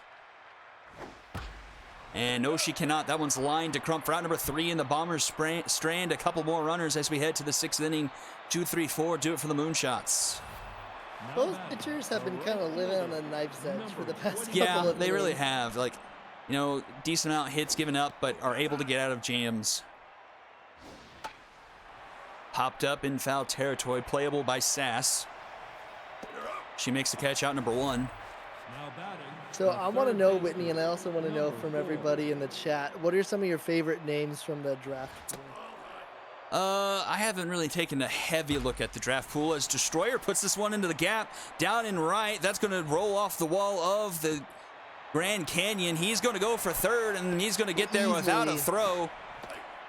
Go ahead run 90 feet away now with only 1 out for Wreck Dreams. Number 13. And for those of you who don't know, here's a link to And the Wreck draft Dreams pool. does what he's been doing all day. A 2-run shot into right, and the Moonshots take a 4-2 lead.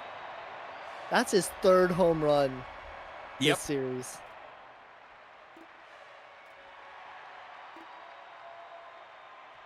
I was always a big Ernie Steele fan in the backyard sport games. I always had him on my team. Pitching. Goodman's going to get pulled here, and in comes Cassiopeia. Swolhey Brotani is hilarious. To be honest, I have to be blunt here. Now batting I the created a shortstop, good number of the number names 34. because we needed another like 50 players, and so I created a lot of them. So I have Poodle, Starfire, Beef Boy. Zimbabwe? Who did Yeah, that was that? mine. That was mine. I really liked that one. Jebediah Octagon. Anti-Jar is my actual submission. Lily Pad, or no, Lily Pad was not mine. The What else? designated Oh, Strong now Noodle pitching, Arm. number Jar Jar 28. Jackson was my other real submission one. Courageous Moth. News Girl.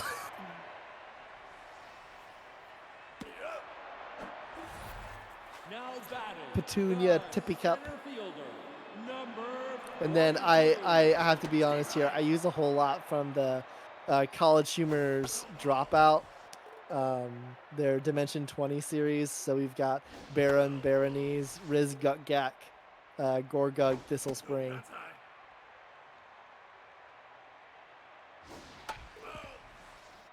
Fouled off by Iffy Jr. And he strikes out looking, and that's 2 away. Now batting, the second baseman, number Landor Lakes. Cretaceous Moon, who will never be drafted. Yeah, I was sad on how Natty Patty rolled. Yeah, Natty Patty. Natty was Patty not got- getting a Natty. left fielder. Natty Patty is sort of like Miners Champs, where her name promises so much, but she actually has so little to offer. Barry Buns is very funny. Tyler I've never- Benetti I would- not having a good day. no.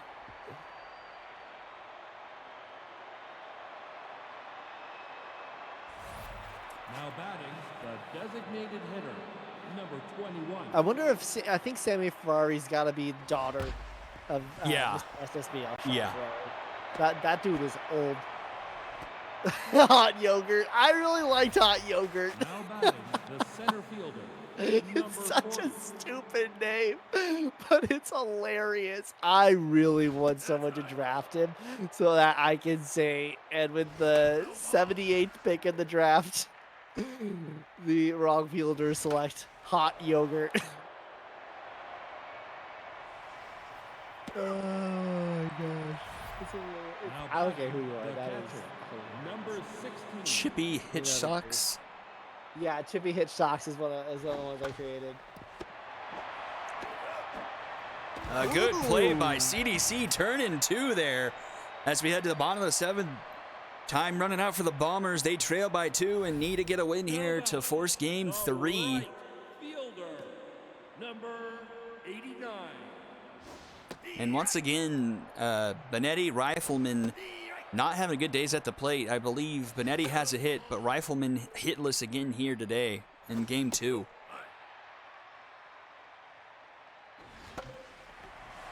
And that's not going to get it done as that's flown out to right. 1 away.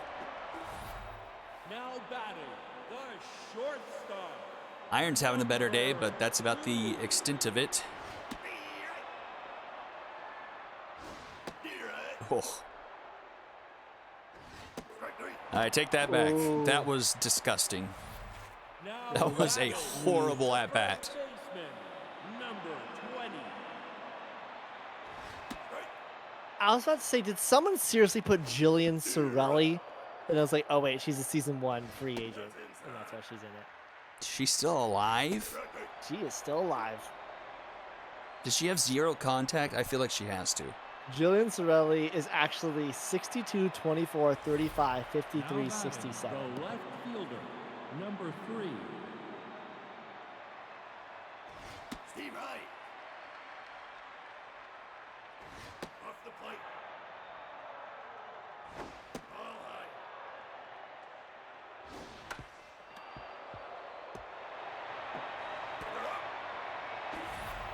Now batting, the right fielder, number 29. Good play by Pujols. Throw in time for round number 2. No, Pandora. Jillian Sorelli needs to never be recreated. There is no way that Jillian Sorelli had a child that was anywhere near athletic. Quick 1, 2, 3 inning for CDC. 6, 7, 8 do it for the Bombers. Time running out. The fact that she even was on the Dragons was charity, and Aggie gave me charity by only giving up Alex Hatman and getting in response Sorelli in a 4th rounder, That's so sad. just to like immediately drop her the season after. Now batting, the catcher, number 35. Bombers one swing away from this one. Yeah, one swing away, but Belford doing strong. Has 3 strikeouts in 2 innings so far, but 2 walks. Hasn't given up a hit so far. Alyssa Sass 0 for 3. Fouls that one off. 1-2 the count. Fouls another one off. Not a lot of speed on these 2 players. Could lead to an easy Bomber special. Or Dragon special, excuse me. Sass battling. Has drawn it to a full count. And that's going to be a walk. Great at bat. A great at bat from Sass, and that's going to bring up Graham Britton. 2 on, nobody out here in the bottom of the 8th. And Graham Britton's going to get pinched hit for Beatrice Tanner. Trading block Beatrice Tanner. Yep, trading block Beatrice Tanner, and she lines that one straight to dreams for out number 1. The center fielder, number 42. Like just imagine Whitney's like, all right, and next up, hot yogurt.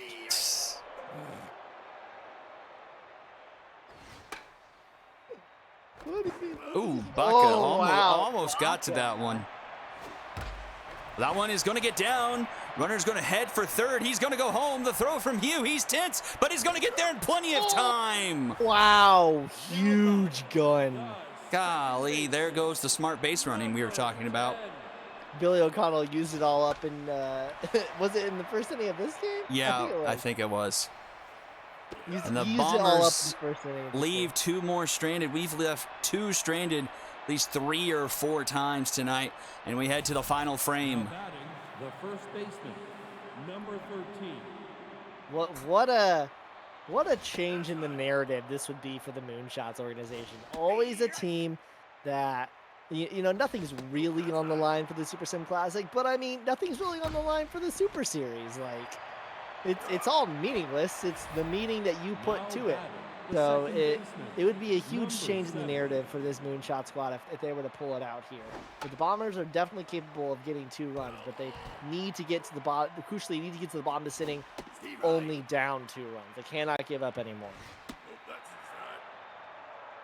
inside. That's hell. There you go. Cassiopeia doing her best to comply. That's a strikeout, puts 2 away. Up comes Bo Jackoon.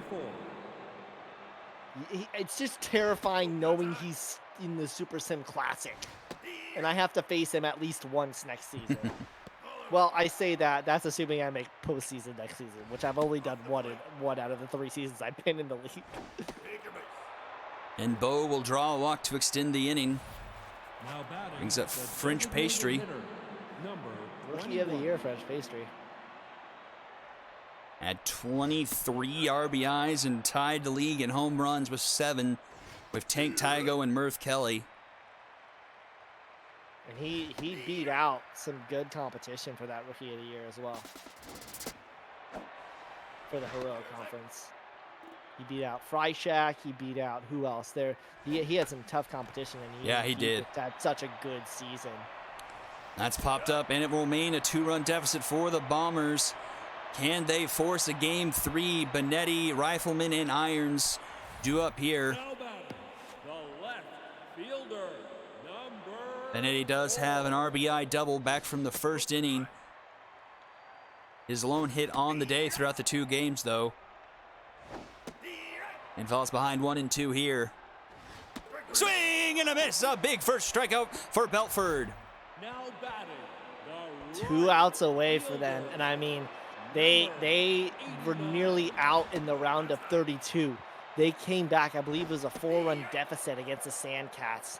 Then to come back against the Blowfish, they, had to come back after losing game 1 to the Angels and barely won games 2 and 3. And then here against a ridiculously good Bomber squad that made it to this minor Super Series and the major Super Series.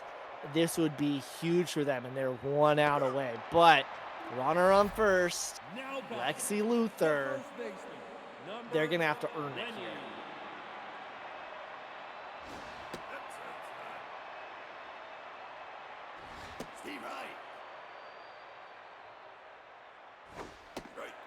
And it's a 1-2 count to Luther. Ooh, dangerous that take. was called a strike not so long ago. Full count. Great takes. And that's going to be up the middle. That's a base hit. Runner's going to try to go to third. Blanco the throw. Cut off by Jackoon. So runners at the corners here for Albart Pujols. A chance to walk it off here in the bottom of the 9th. Luther doesn't have enough speed unless it's like a guaranteed triple, to make it all the way home. You have to think Pujols is swinging for the fences. Pujols was caught going home to end the 8th. Has a chance to redeem himself here. That's going to be up the middle. That's going to bring one run home. It's a one-run ball game, 4-3 here in the bottom of the 9th. That gun looms large now. Could be a tie ball game. Here's Alyssa Sass. Can she deliver in the clutch? 1-1 the count. One swing changes this entire This game. one's popped up, heading towards the dugout. Will it get in there? Wreck Dreams. It bounces off the wall. Oh, I thought he had it. But it doesn't matter. That one's grounded to Dreams, and he'll take it himself for out number 3. And the Moonshots will advance to the championship of the Super Sim Classic, 4-3. Well, I first want to congratulate you, Whitney, on as this really concludes season 6 here with this Super Series, Super Sim Classic. Fantastic season from you, making it to the semifinals here, making it to the Super Series for the minors and the majors. Unfortunate way to end it here, but I mean, this is a Moonshot squad that if this is the future of the Moonshots, a team that can win in lose or go home or win or go home scenarios. Wow. The Heroic has always thought the Moonshots were difficult in the regular season, but the running choke was always the Moonshots in the postseason. And this is looking tempting, and they're going to have themselves a fight in the championship of this inaugural Super Sim Classic. Bombers out-hit the Moonshots, but leave 1 million people on the bases and will fall here. Let's take a look. 2 multi-hit game for Kodiak Destroyer, French Pastry, and Nico Botka. 2 RBIs from Matty Musgroves. I believe he had the game winners, that bases clearing double, I believe, and Wreck Dreams with that 2-run shot. 12 hits for the Bombers, just couldn't get that last hit to bring anyone home. Multiple hit games for Iffy, Britton, Luther, and Irons. Goodman gets a loss. All 4 earned to him in 5 1/3. Donatello gets a win, and Belford the save. So it might be we only need one game 3. Can the Vikings stay alive in the Super Sim Classic? We're going to game 4 right after this.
So I hold on, I'll never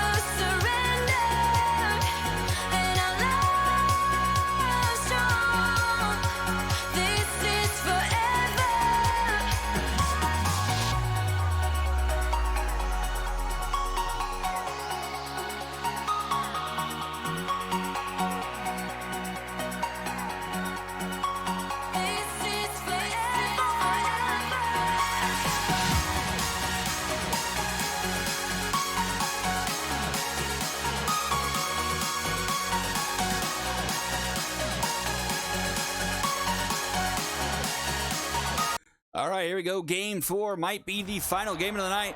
B-Wolves get to be the home team, looking to sweep the Vikings and join the Moonshots into the finals of the Super Sim Classic.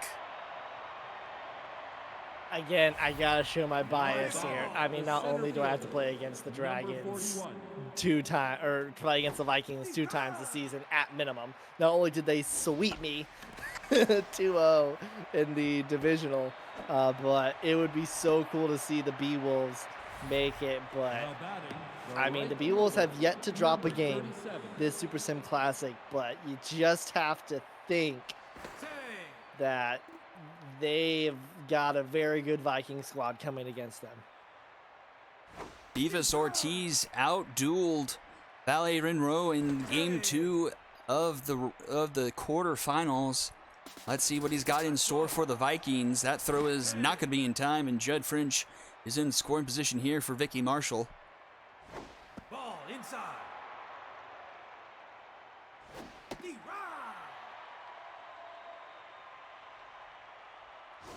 Outside. Full count here to Marshall. Fouled off. This one's chopped to first. Kingman will take it himself for round number 1, but French will advance to third. Now batting, the first baseman, number 10.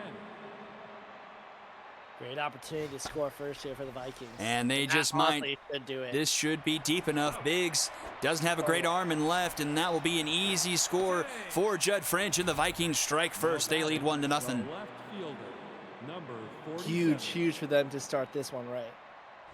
That's outside.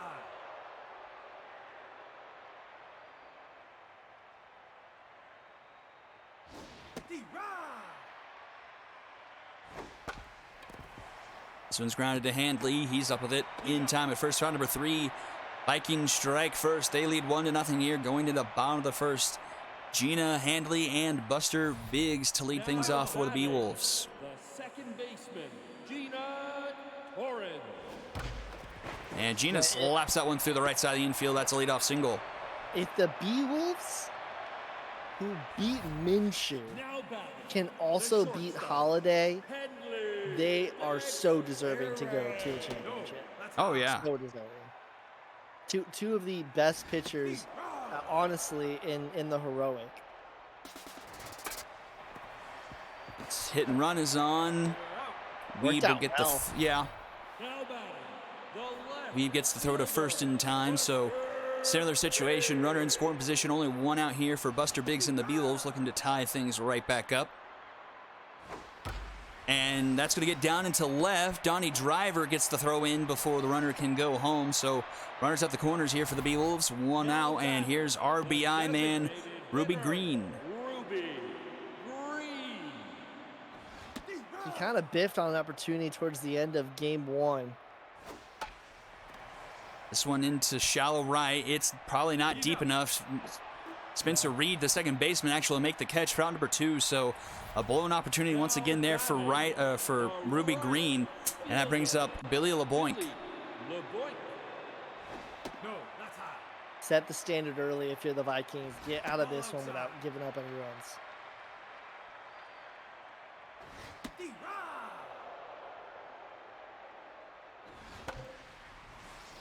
Boink fouls that one off. 2-2 the count. And hits that one hard, but Hefty Weave snags it and gets it to first in time for round number 3. Joy Halliday gets out of a jam, and we head to the second inning. Vikings up 1-0. Now batting, By the way, Mama June, you might have the best name in our Twitch chat. I love your name. I don't know. Large Marge with Totina's Pizza Bites pizza rolls might be just a bit Oh better. my gosh, can you imagine if Large Marge and Mama June got together? They could eat some hot yogurt, talk about the old day. number 21. We'll dip their pizza rolls into hot yogurt. Oh man. Delicious. Now batting, the third baseman, number 10.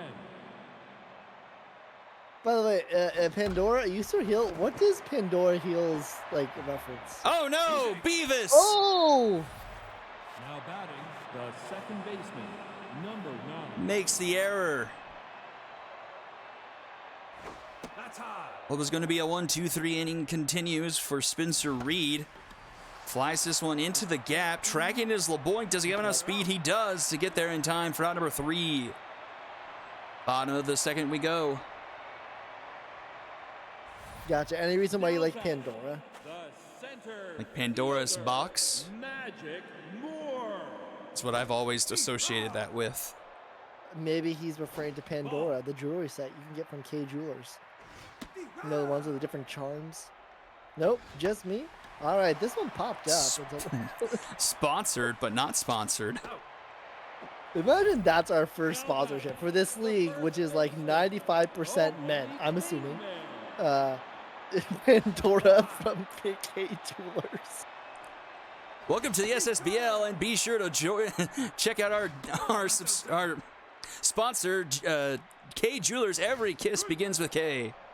Pandora actually has a specific, I kid you not, a specific charm for Happily Ever After, the fireworks show at Disney at Magic Kingdom. And there's a specific branded like watch party that you can go to with like desserts and stuff that's like sponsored by them. All this to say, I miss my annual pass at Disney. I miss Florida, but I especially miss my annual pass to Disney. People Yeah. give Florida so much crap. I miss it so much. Disney World is fun, I can confirm. And imagine living 30 minutes away and just going after work. That's what I did. That would be pretty fun. Yeah, I loved it. I miss it. Magic World boot degrees.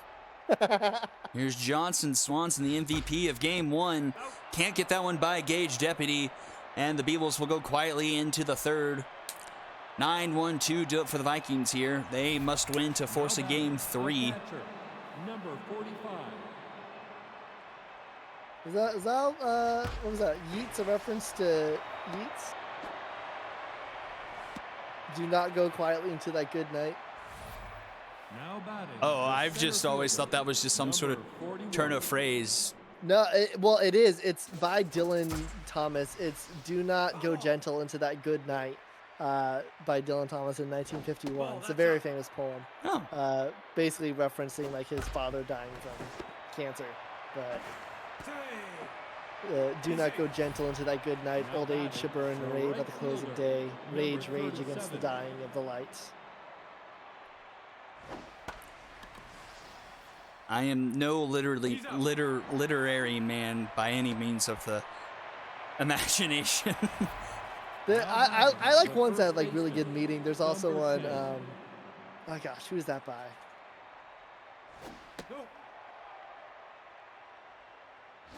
That's outside. The Hollow Men. That one gets by Gina, and this could be a run. Yeah, I'm gonna shut up now because there's actual baseball going on. And it is Vikings lead 2-0.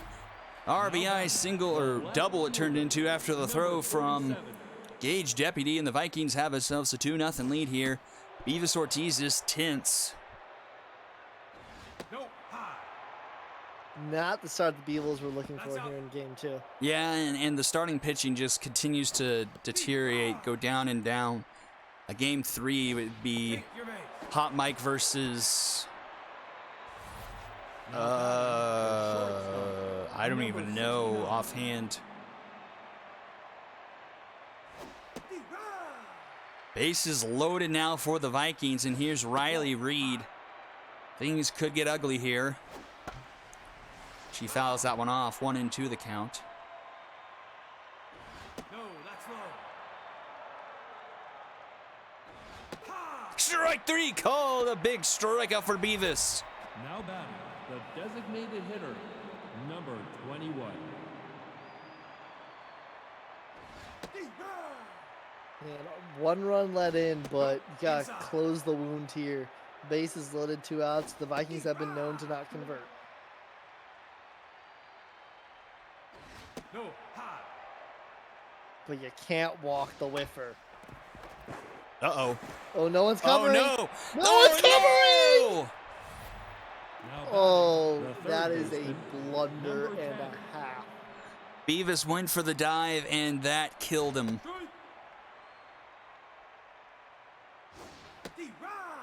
No reason to dive there. Yeah, let your defense make plays. 2 runs for the Vikings. They lead 3-0 now. A long road to haul for the Beals to get into this one. The second baseman. Also a great poem, The Hollow Men by T.S. Eliot. This is the way the world ends. This is the way the world ends. This is the way the world ends. Oh! So not a bang, but a whimper, which is really explicitive of that bunt there. Gina Not a bang, Torrance but a with whimper. with a bunt base hit. Not with a bang, but a whimper. Gina Torres.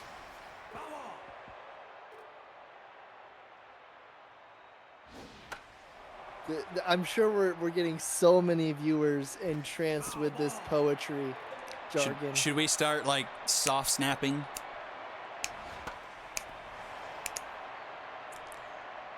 Hanley's gonna pop this one to left field. 1 down. Now batting. Yeah, Who's but up, I will Buster say, Biggs? I will say, down 3-0 for the B-Wolves, you gotta think that hope is a thing with feathers that perches in the soul and sings the tune without the words and never stops at all. Emily Dickinson. All right, I'm done. I'm done. No, that's high. 2-2 count here to Biggs. Fouls that one off. I'm sure the Venn diagram of people watching this stream and Emily Dickinson fans it's actually just one circle. Buster Biggs grounds into a Dragon special to end the 3rd. We go to the 4th. Number 9. Remains a 3-0 lead for the Vikings. Yeah, I don't want to say this game is over for the B-Wolves, but I think you're already thinking about Game 3, especially with the status of their bullpen. You really got to set the tone early. And again, it's only a three-run deficit. We're only into the 4th, but it definitely, of all the times that the B-Wolves have had a chance to lose a game this Super Sim Classic, you got to think this would be, so far, the biggest opportunity. Number 41. A big Dragon special turn there by Hanley. Puts 2 away here in the top of the 4th. Beavis still tense, though. 6 hits through 3 2/3 so far. A walk in, a strikeout. With not a bang, but a whimper there. Pandora, you not read a single book. Judd French has looked like crap this series. Can we talk about that? He has looked absolutely horrible at the plate. Now batting. The Nowhere designated near his hitter, postseason Ruby repertoire. And that's a great way to start it off with the B-Wolves. Ruby Green doing better without RBI man activated. She gets a base hit. Now batting. 2 tenths, 2 big stakes. You ever get 2 tenths? Billy Oh, yeah. LeBoink. Can't do it when the lights are on. Boink Ain't that flies the truth. this one into right center. Caught by Marshall, 1 away. Pandora's the music man. Now batting. The center fielder, Magic Moore. Do we have anybody who's a rocket man?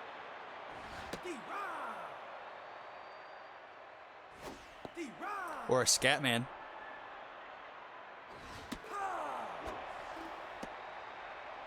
The first baseman, I Kobe think that's as best that I can do. Although I will be frank, it was nowhere near the actual, so I don't think you have to worry about about copyright.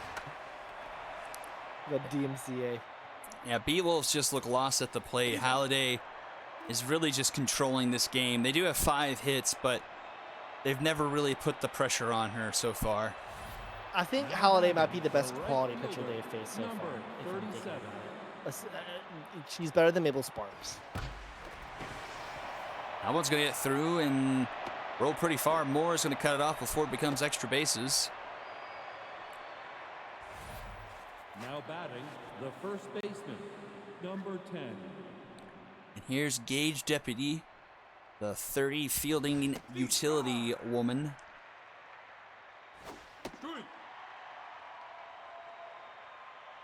Come on, metalhead. Update your pronouns. Although that I think that one just says The utility. left fielder, number Oh, Ruby yeah. Green's an RBI man. Yeah. Ball inside. Yeah, she really did.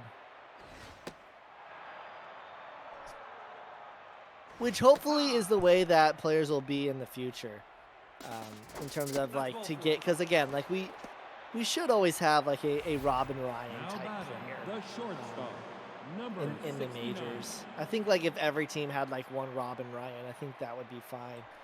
The issue is you've got a lot of others that are kind of up there. Ball outside. I thought about submitting this name, but I wasn't sure if anyone else would find it funny. We should just have a Clayton Kershaw, but just switch the K and the C and pronounce it the exact same way. Oh man. Well, Vikings are starting to blow this open a little bit. Now batting the designated hitter. I like number that, though. 21. That might drive squared up the walls, but who knows? Ooh, that could have very nearly been 6-0.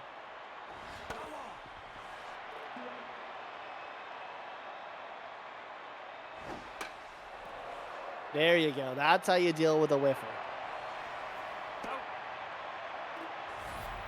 Now batting the third baseman, number You know, 10. the deficit's not insurmountable, but the Beatles have to get going here soon. And especially like with the bullpen that they have, like they've got to get on the board here. Uh-oh. Well, that's not a way to do it. Oi. Ball four. And then the walk too. Yeah, I don't want to be like, oh, this game's over, but Now certainly pitching, you're already Dusty thinking about Winder. game 5 now, or game 3 rather.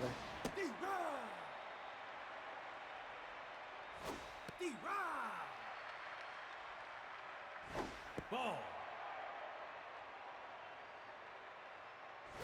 No, inside. No, high. Full count here to Reed.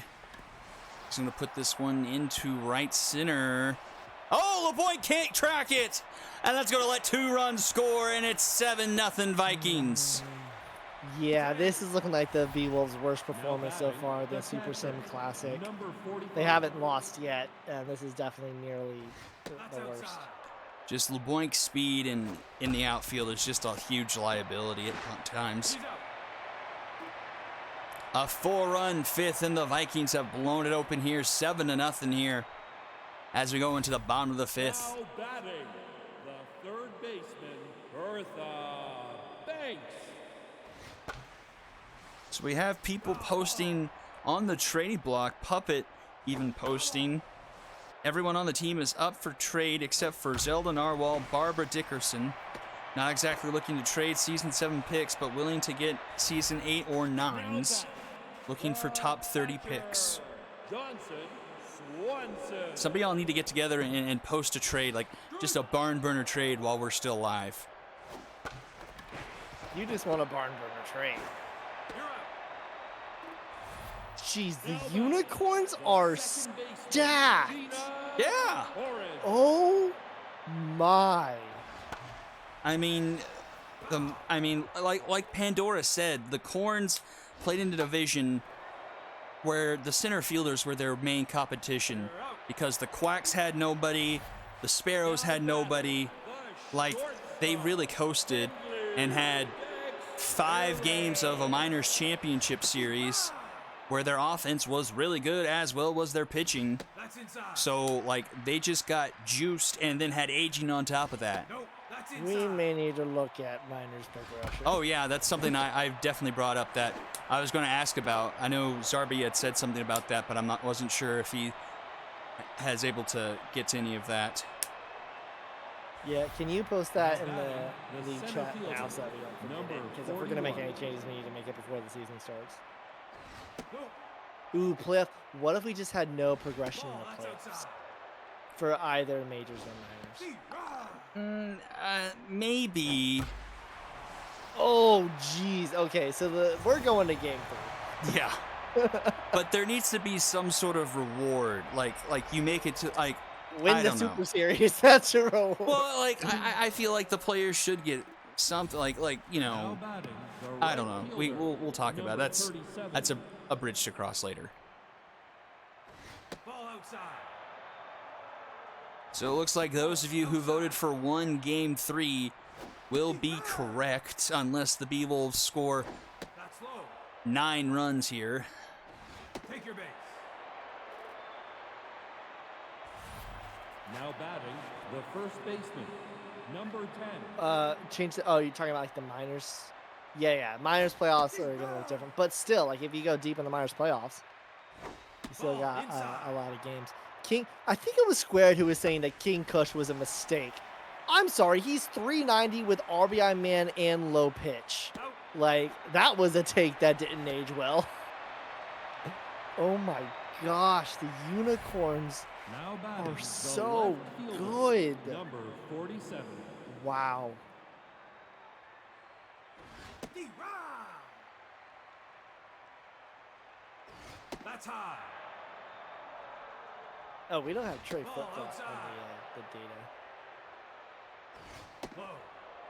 Trey Flip-Flop's not on the sheet? He's on the sheet, but Sheet. his season number Now isn't batting, showing up. the shortstop. I think it's a number she. 69. I could be wrong. Yeah, she. Yeah, it's a she. Ball high. That's outside.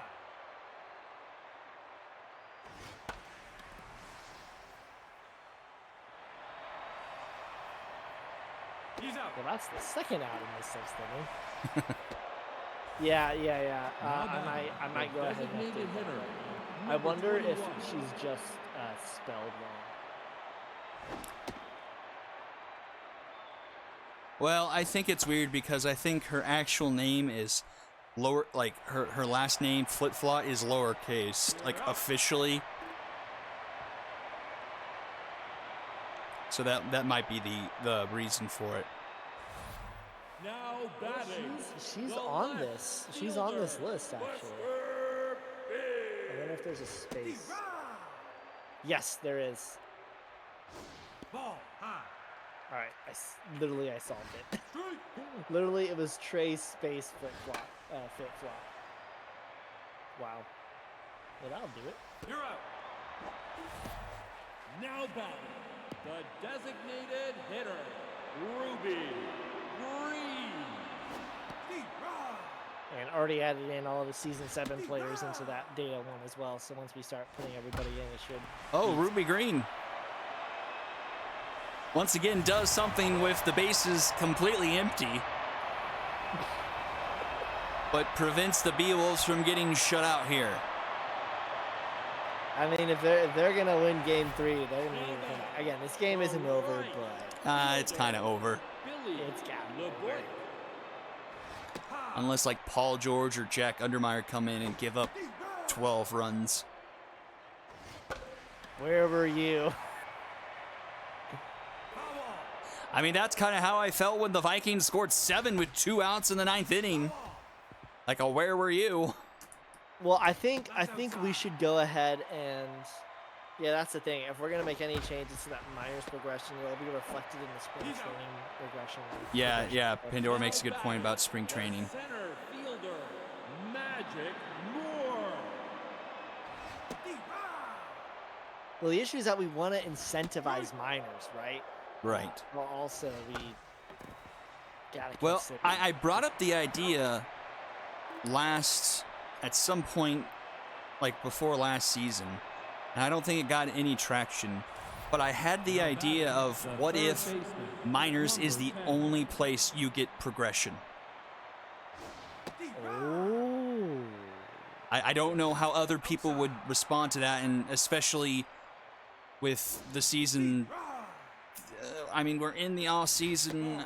That might be a hard thing to push forward through strongly, but it was an idea I had back a while ago. I don't know how open to that people would be. Yeah, but I agree. Minors there was definitely some run rate progression in the minors. Like, I forget. Like, I know I was in that progression run right after the minor season ended with the championship. The catcher. Like, Number there were some corns and some bombers even that were getting like Alford. 20 points, maybe even like in a category, not just overall. If you reboot, if you go to the documents and then SSBL documents channel, you can find the rules, and in the rules you can see how it currently is calculated. Now batting, the center fielder, number 41. It's so tough to balance and to figure out what the right way to do it is. Oh yeah, I'm completely locked out of Excel now. Now batting, the right fielder, number 37. Let me see. Let's get you using Google Sheets. Ball, that's inside.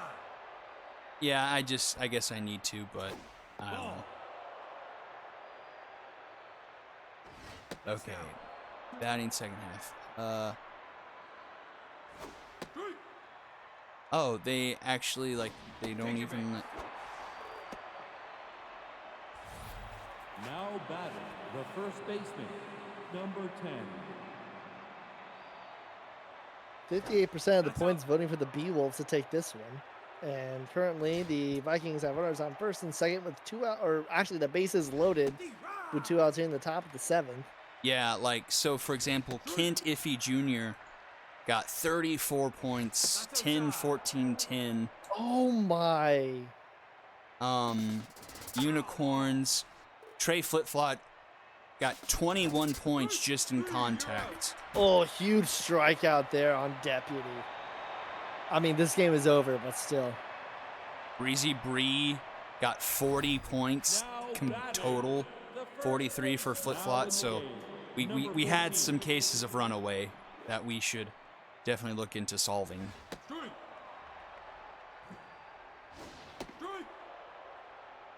What if there's a max?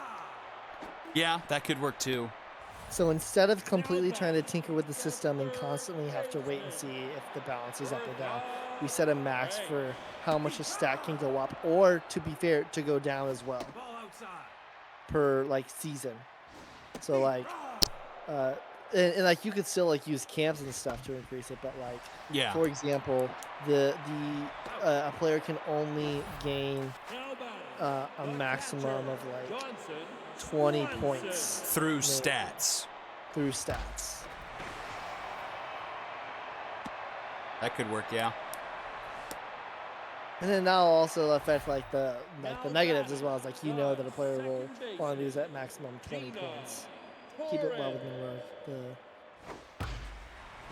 and that way you don't have to worry about like trying to figure out the exact numbers of things. Eagles get a run across. RBI double from Gina Torrance, 8-2 now. The shortstop, Henry Dexteres. Outside. Foul.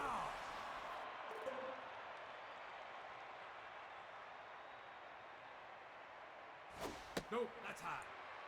And we could even make it like 25 as well.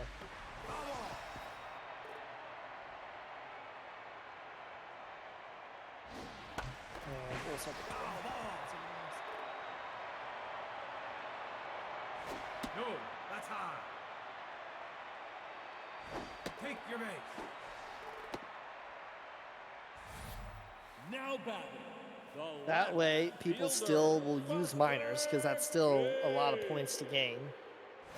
Ball, that's up. And let's make it 25 in that case. No, that's high. No, that's high.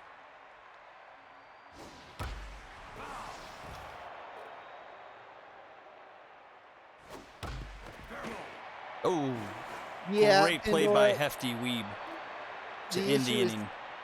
The issue is thinking about what's the best way to tinker with all of those individual Now potential batting, the fields. left Like fielder, stuff like number home runs and extra 47. base hits are so hard to correct for.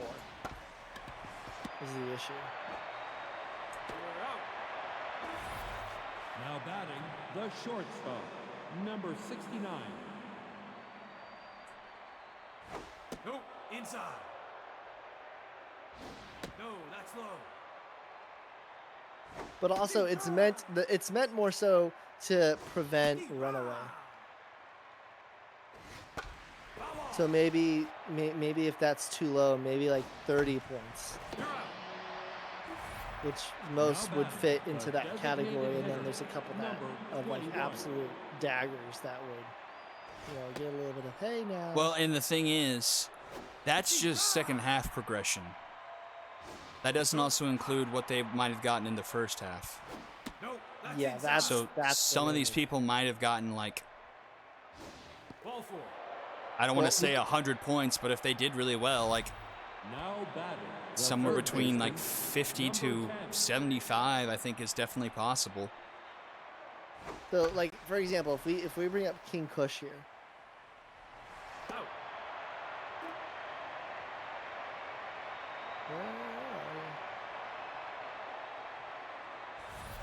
Now batting, the designated hitter. Now pitching, number 28. Foul ball. there he is. Deep run.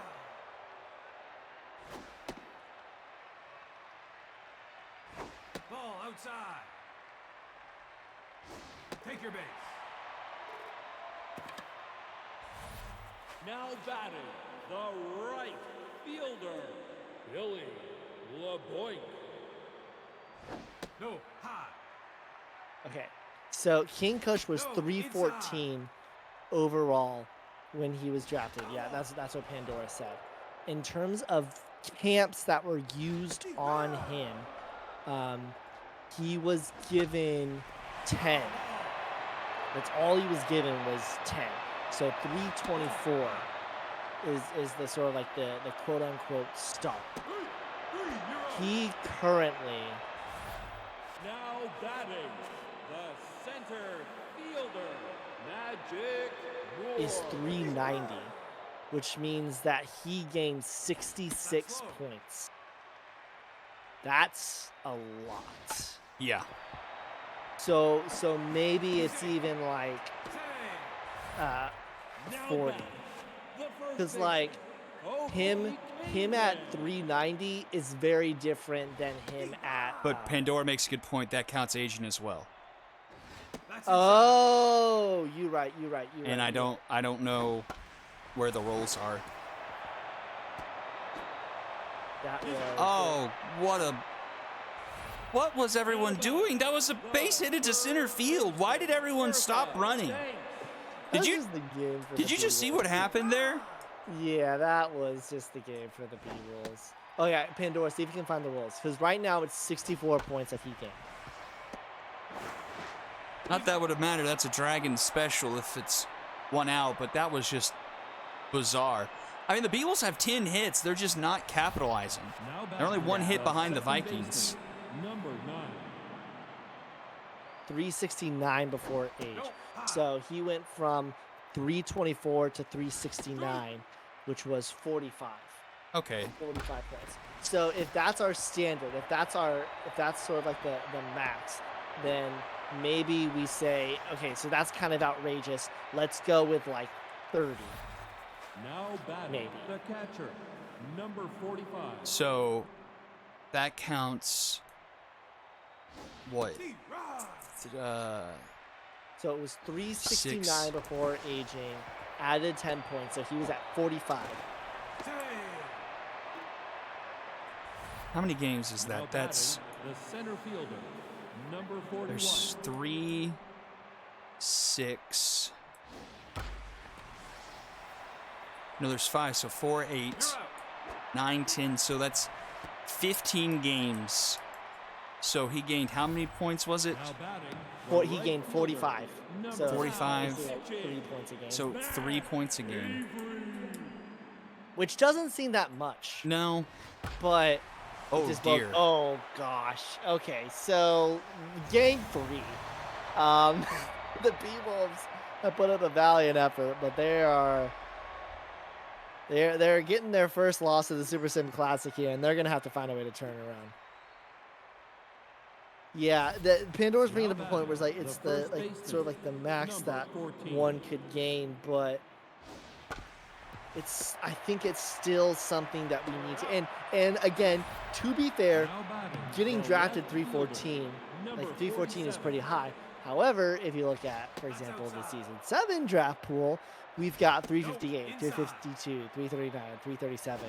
Like there are a lot of those 316. Like in terms of King Kush level and up, there are 15 players that are King Kush level and up, which is why we might want to make it a limit of 30 points because we know that aging will get them to.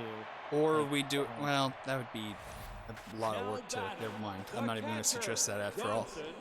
Yeah, my whole thing is like, what's the easiest way to Yeah. fix the problem? And I think the easiest way is just keep the current system that we have, but set a max limit to get away to keep the runaways in check. And But- so it's just figuring out what is that number. But the thing is, we'd have to keep track of that over both of our progression runs somehow. Oh, that could be pretty easy. You just add them.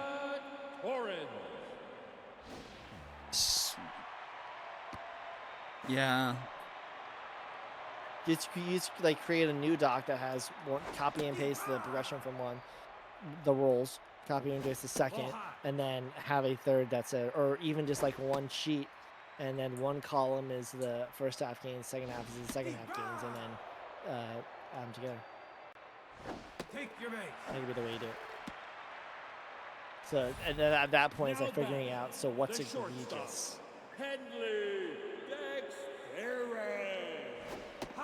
And then the wording of it so that no one gets upset But and that they understand. But we do need to address progression as a whole, because even in the majors, progression wasn't great.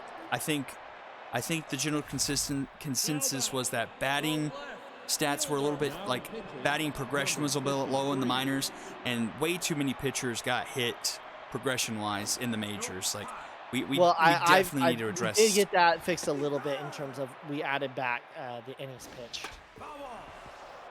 But yeah, that's my whole issue with stats progression in general, to be honest, is that like we're trying to put in place an arbitrary system based off of trends that we have seen, but we don't know what the actual values are going to be, which will always make that stat system inherently difficult to figure out unless we spend a lot of time analyzing it. Ruby Green.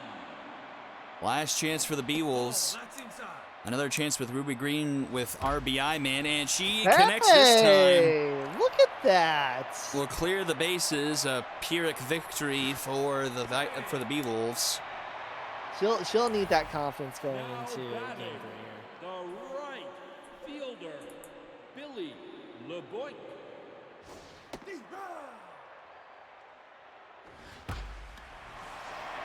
Ooh, all right. Okay. The issue is that this is just far too late. Yeah. Now batting, the center fielder, Magic Moore.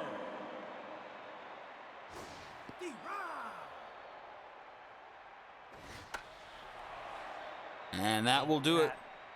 We are going to a game 3 to go to the championship of the Super Sim Classic. Vikings take it to the Bee-Wolves. Not really much of a game until the last innings.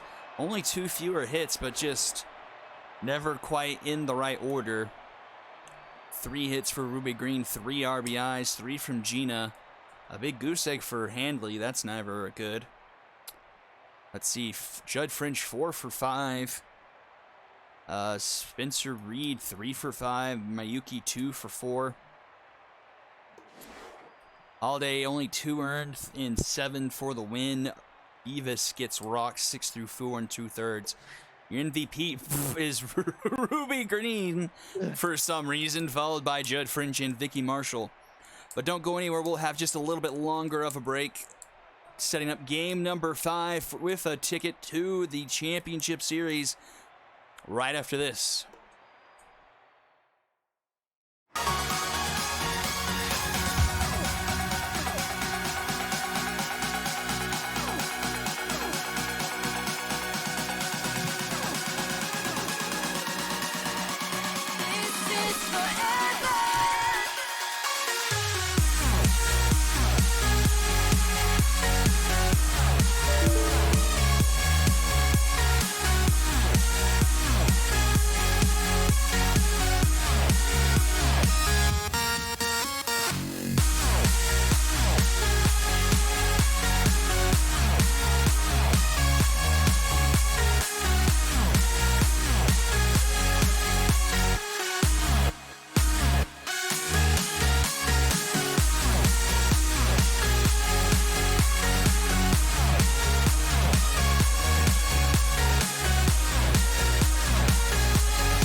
we are back for game number 3.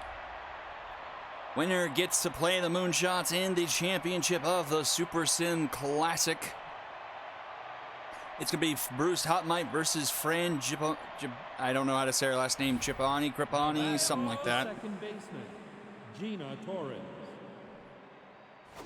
Woof, this is going to be tough for the B-Wolves, but they got to find a way to get it done if they want to be the SMB3 team to make it to the championship. Handley dexterity. Not a great start as Gina strikes out.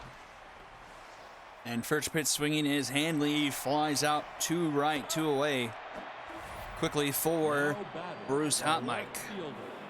And with that last loss, SMB3 are now 333 win percentage against the SSBL teams in this tournament, 8-16.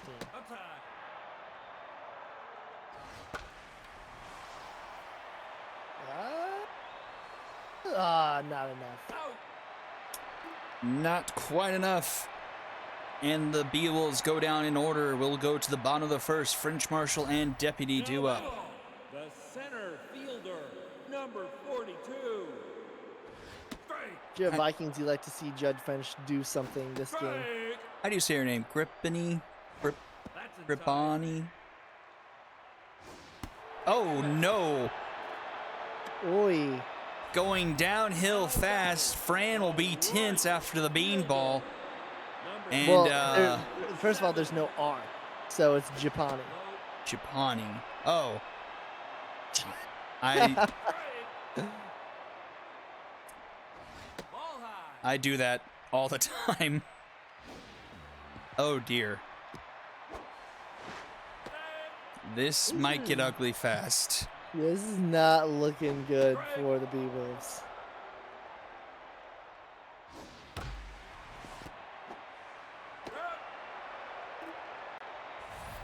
So French at third, 1 out, and still got to get through Deputy. Number 10. And then Donnie Driver.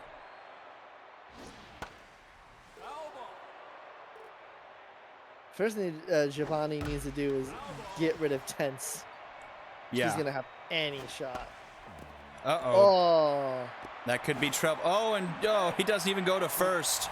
And the Vikings score. To be fair, wasn't going to have a chance at first anyways. Probably not, but I think that was the only play you had.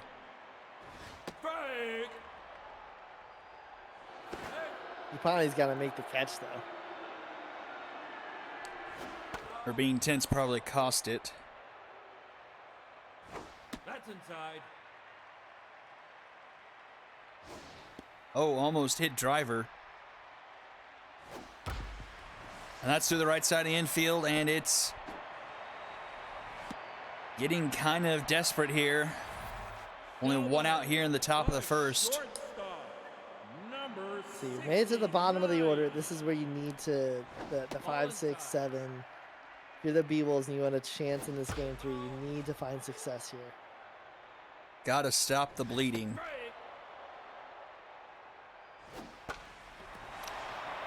That should be that'll one. One way to do it. Whoa, Deputy Tag. Thought about it.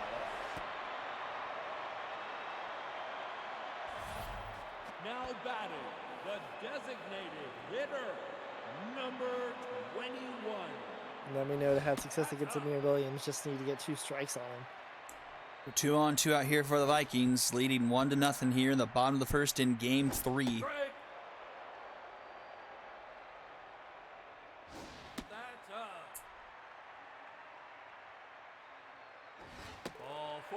You can't walk Amir Williams. Walking the whiffer to load the bases to bring up Hefty Weeb. Third baseman, number 10. Almost 30 pitches Yeah, for Japani. that is not the thing you want. That one's lying to LeBlanc.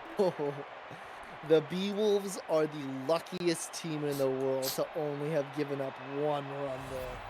Only giving up 1, but not the start the B-Wolves wanted here.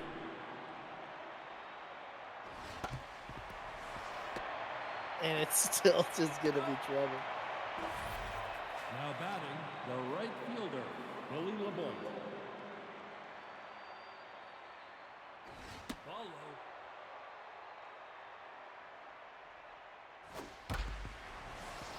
That's up the middle for a base hit. First base runner of the day for the Wolves.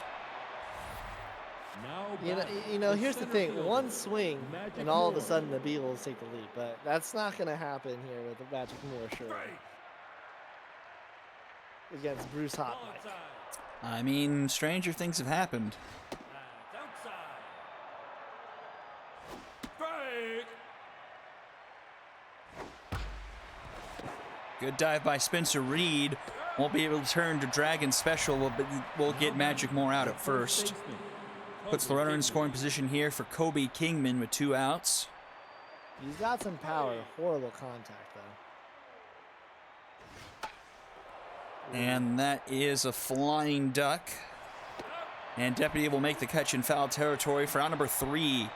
So Beagles leave a runner stranded. We'll go to the bottom of the second. 8-9-1 do it for the Vikings. They lead 1-0. The second baseman, number 9.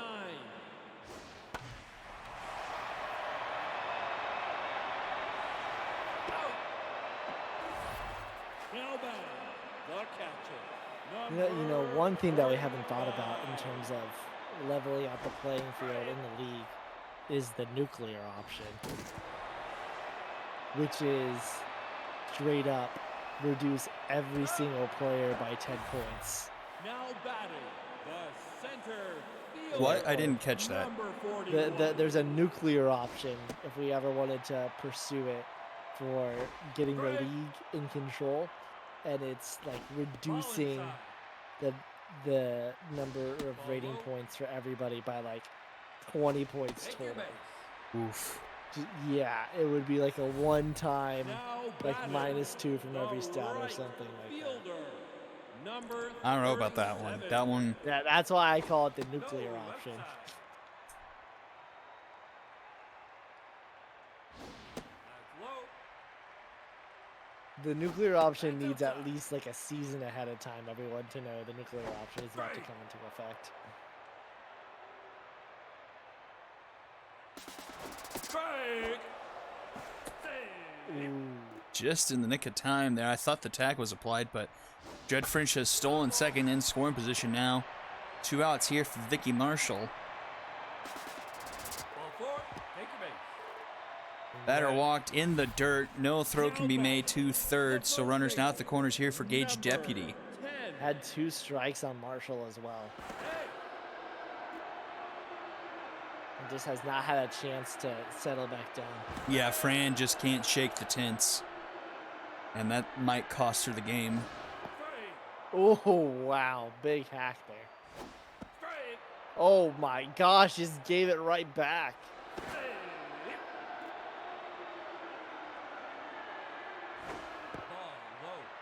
Ball low. I'm pretty sure that's the same exact pitch 3 times.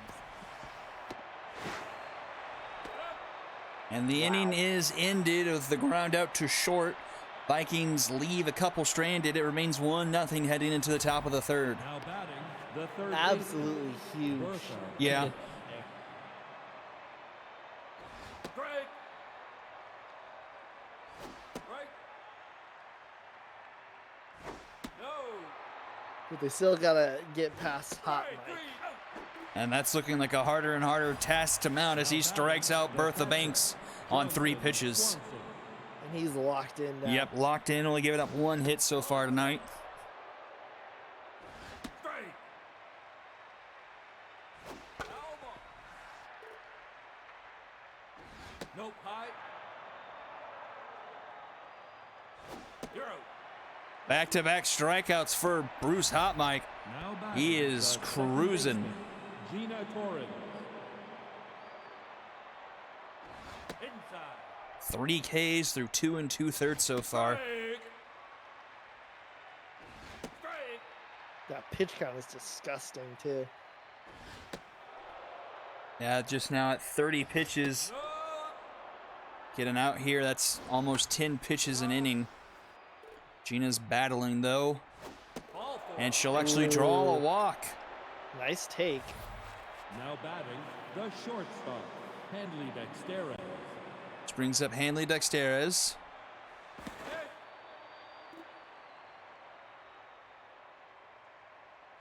Hey.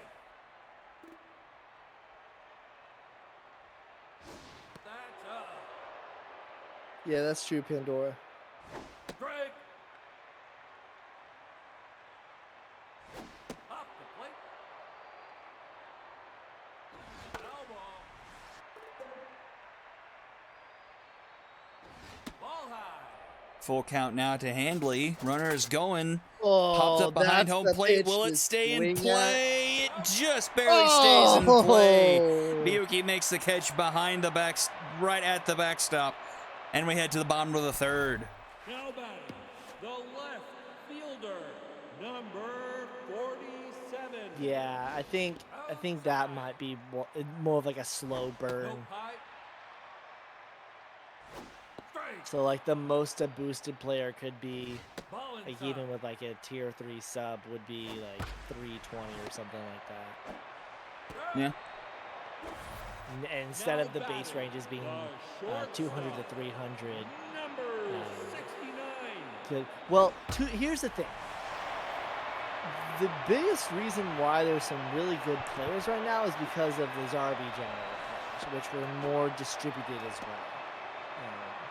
Because most of Now the batting, players were the supposed to be between designated 200 and hitter, 300 for position, number and 21. 300 to 400 for pitcher. Strike. Off the plate. Strike. Strike three. Oh, whiffer. Now Whiffer, I hardly knew her. And That's a Fran callback gets to a Jeez. much needed K, actually neutral now. The runner in scoring position here with Hefty Weeb at the plate. low. If Japani can get through this one, Strike. Take your base. oh, can't Not do even that. close.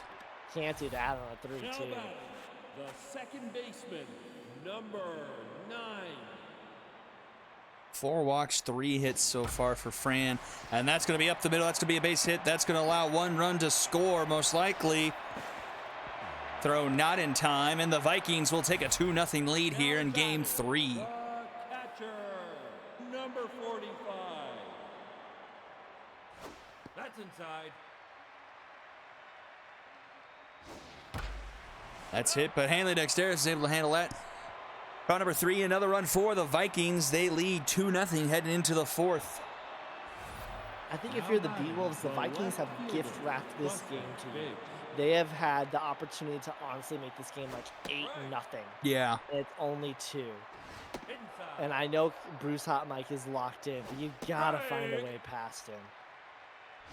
Through. Oh, But he is chewing up these B-Wolves. That's his 4th strikeout of the game. Strike. yeah, that's true, Pandora. I think you're right. I think if we can just get stats progression locked in, and I think the easiest way to do that is with a min max, a fair min max. Now batting, the right fielder, Billy LeBoy.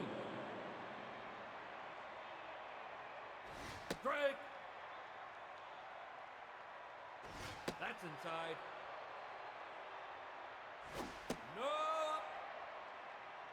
So 1 swing baseball actually with a runner on, 1 out here in the top of the 4th. LeBoink will draw a walk, so things going in the right direction here for the B-Wolves. Magic Mora has contact versus lefties on. The issue for the B-Wolves is this is the same story of game 2. They just weren't able to convert. And that's popped up into center. That's not going to get the job done as French makes the catch for out number 2. And they're doing the same thing here in game 3 where they're getting the opportunities, but they just can't find a way past. And to be fair, like the pitching quality of the Vikings is ridiculous, but they've gift wrapped this game and they're kind of just wasted it right And Hot Mike gets out of the jam, not allowing any runs. Another 0 up on the scoreboard. We head to the bottom of the 4th. 2-0 still in favor of the Vikings. Number 41. Strike. Foul ball. Ball low. Nope, high. Strike 3.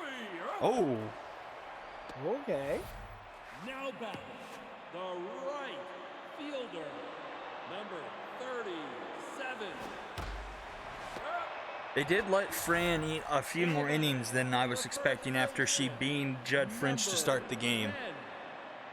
Like what she had like 20 plus pitches in that first inning. To be fair, she has been able to recover. She hasn't looked good in any stretch of the means. 4 hits, 4 walks, but somehow has been able to power through. And to be fair, like a lot of the runs scored are only because of blunders. Now batting, the left fielder, number 47. Ball inside.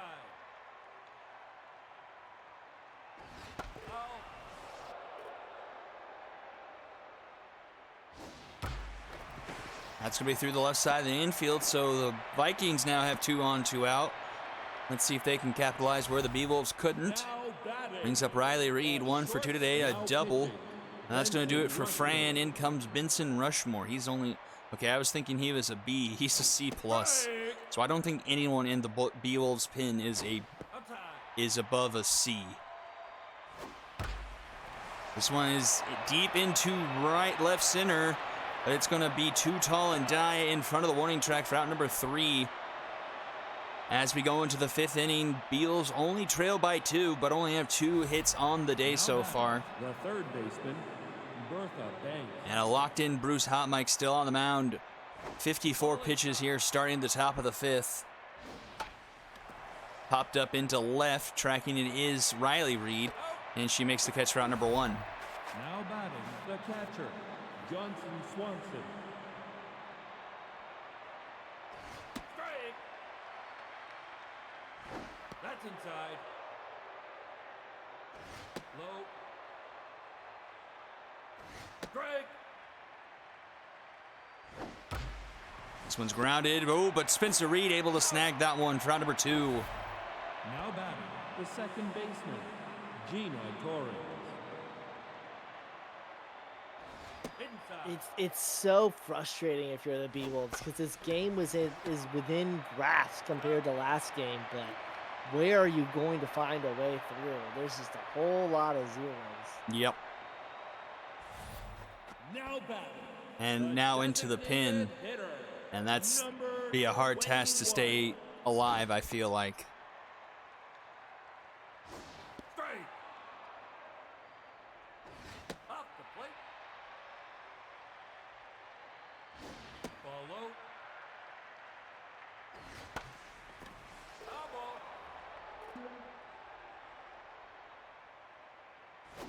Take your base. Now batting, the third baseman, number 10. Leadoff walk, not a way to start things off for Rushmore in the bottom of the 5th. Need to keep this at a 2-0 deficit. And walking Whiffer Williams as well. A bit of more salt in that wound. Ball inside. Full count here to Hefty Weeb. Fouls that one off. And another.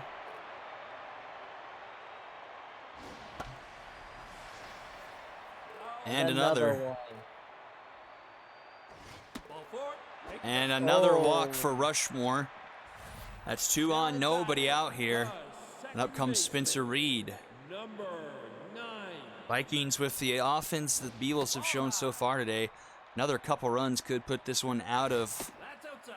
reach. And that's going to be up the middle. That's going to bloop in, and that should bring a run home. Oh, Magic Moore can't handle off the hop, and that's a 3-0 lead for the Vikings. Now batting, the catcher, number 45. That one's a soft line out to third. That's 1 out. Now But batting, here's the man, the myth, the legend, Judd French. number 42. Strike. This This one's grounded to third. Only play will be at first. And the throw just in time to get him down French. A huge second out, but 2 runners in scoring position now for Vicky Marshall. This one's grounded to first, and Kingman will take it himself round number 3. Getting out of a big jam, but another run does come home to score for the Vikings. They lead 3-0 going into the 6th inning. Dexteris, Green, and Biggs do up here. If the Beewolves want to get back into this game, it has to be from these hitters here. And that is not how you kick things started. First pitch swinging and you foul it out. The left fielder, Buster Biggs. I have a feeling Hot Mike has to be close to on fire with the night he's had so far. Only 4 base runners so far through 4 1/3, 4 strikeouts. That one's up the middle though, base hit for Buster Biggs. Now batting. And here's Ruby Green. Hitter, Ruby Green. Runner not in scoring position, so she's just normal Ruby Green right now. That's up. Nope, high. Strike. Finds his own there. 2-1 the count to Green. Outside. Wide. 3-1. Hey.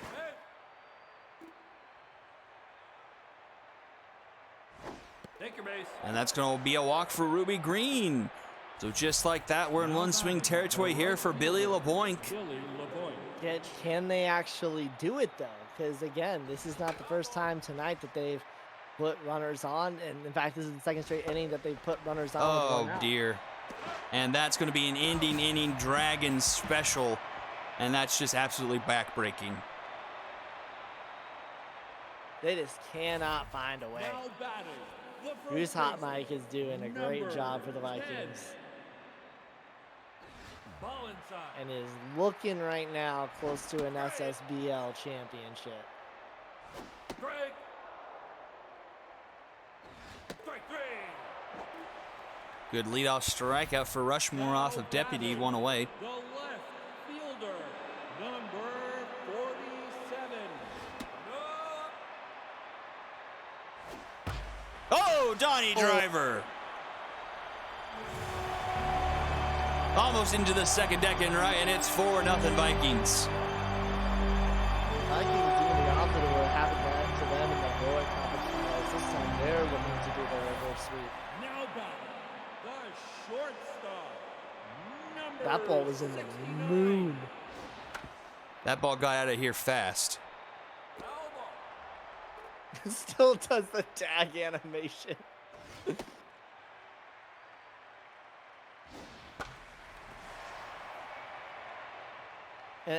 This game is not over, but if you're Super Mega Baseball 3, like, Now batting, the not designated great hitter, odds to do well in this tournament, you know. But to go 8-17, as that's going to be gone as well. To go 8-17 and make it to the semis, and also be 1 game away from the championship.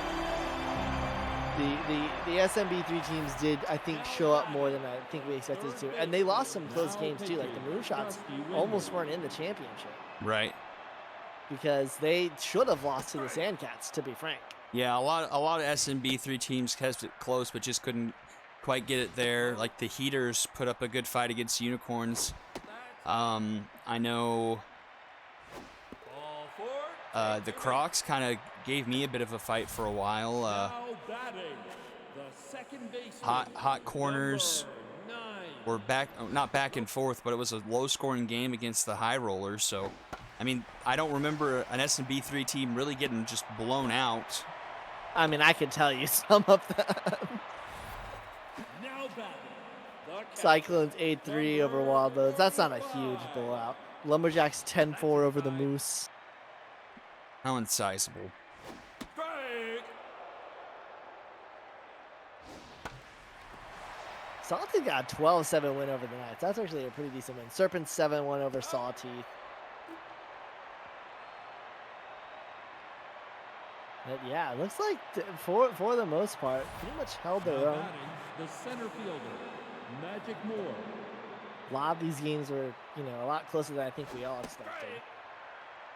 But you know, going into the 7th now, they've got 3 innings to get 5 runs, Ball high. Foul.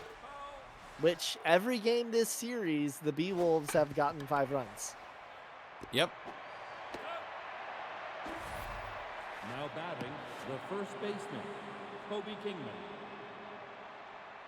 But you definitely see the quality drop in starter. You know, 2 runs for the Vikings against Hurley Bender, then 11 runs given up against Beavis Ortiz as the starter, and five here. Should have been more than 5 so far this game. Ball low. That's up. Strike. That's outside. Take your base. All right. Get a base runner, but again, the issue hasn't necessarily been getting base runners. It's been doing something with them. No, outside. So far, 7 base runners given up That's for down. Bruce Hotmike. A whip No pretty runs darn yet. close to 1. Can't ask for much more than that. No. And Mansour will put that one into left, so a good pinch hit there for the Bee Wolves. 2 on, 2 out, back to the top of the order. Gina, Now batting, 0 for 2 the so far second today. baseman, Gina Torres. A chance to get the Bee Wolves on the board here, potentially. Strike. You got to think, if the Bee Wolves have any drive in them, it's got to come this inning. And that's going to be up the middle. That's going to be a Okay. base hit. Runner's going around third, head for home. French has a good arm on him, though. The throw is going to be in time! Judd French says, not on my watch, and ends the rally for the Bee Wolves. Remains a 5-0 lead. The center fielder, number Got him by the 41. hair of his chinny chin chin. Strike. Oh, there's no need to try.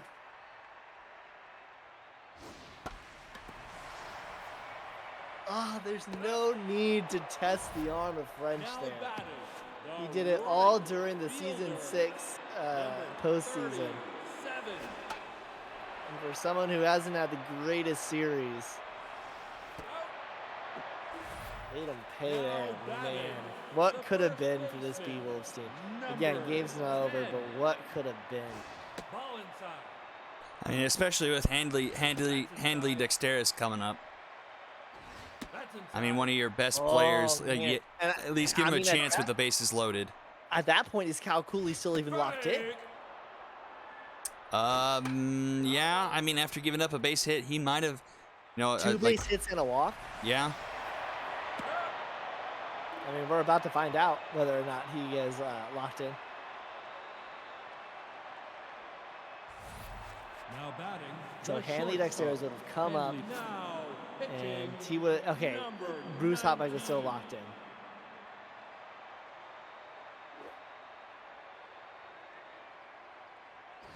Six outs, and the Bee Wolves trail by 5. In comes new pitcher Bert Barnstormer, and he's going to get a pop out of Dexteris, 1 away. Now batting, the left fielder. And there's no saying that the Bee Wolves could have converted with the bases loaded, because again, they haven't converted at all this game. But what could have been? You can't blame them for trying. Strike 3. Well, Judd French certainly did. Now batting, the designated hitter. Rudy Judd Green. French took particular. Oh, Strike. okay. Ball inside. Barnstormer pitching through it. We're not keeping track of injuries, but I mean, the Vikings are gift wrapping this game to the Bee Wolves at every turn. Every turn, the Vikings have. Okay, here's the deal. We're gonna load the bases. We're not gonna give her any of these runs. We're only gonna get like 1 run this inning. Okay, here, runners on first and second, 1 out. What can you do? And then, again, even in this inning, oh man, it's not with a bang but a whimper. The left. This is how the world ends. This is how the world Number ends. This is how the world 47. ends. With not a bang, but a whimper.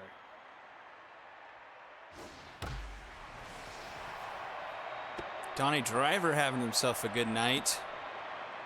So I think that's his 4th hit of the game. Now batting, the shortstop, number 69.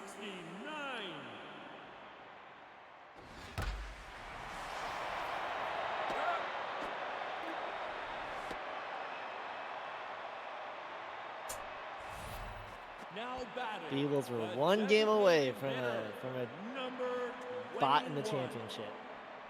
So were the But Vikings. They have fought valiantly.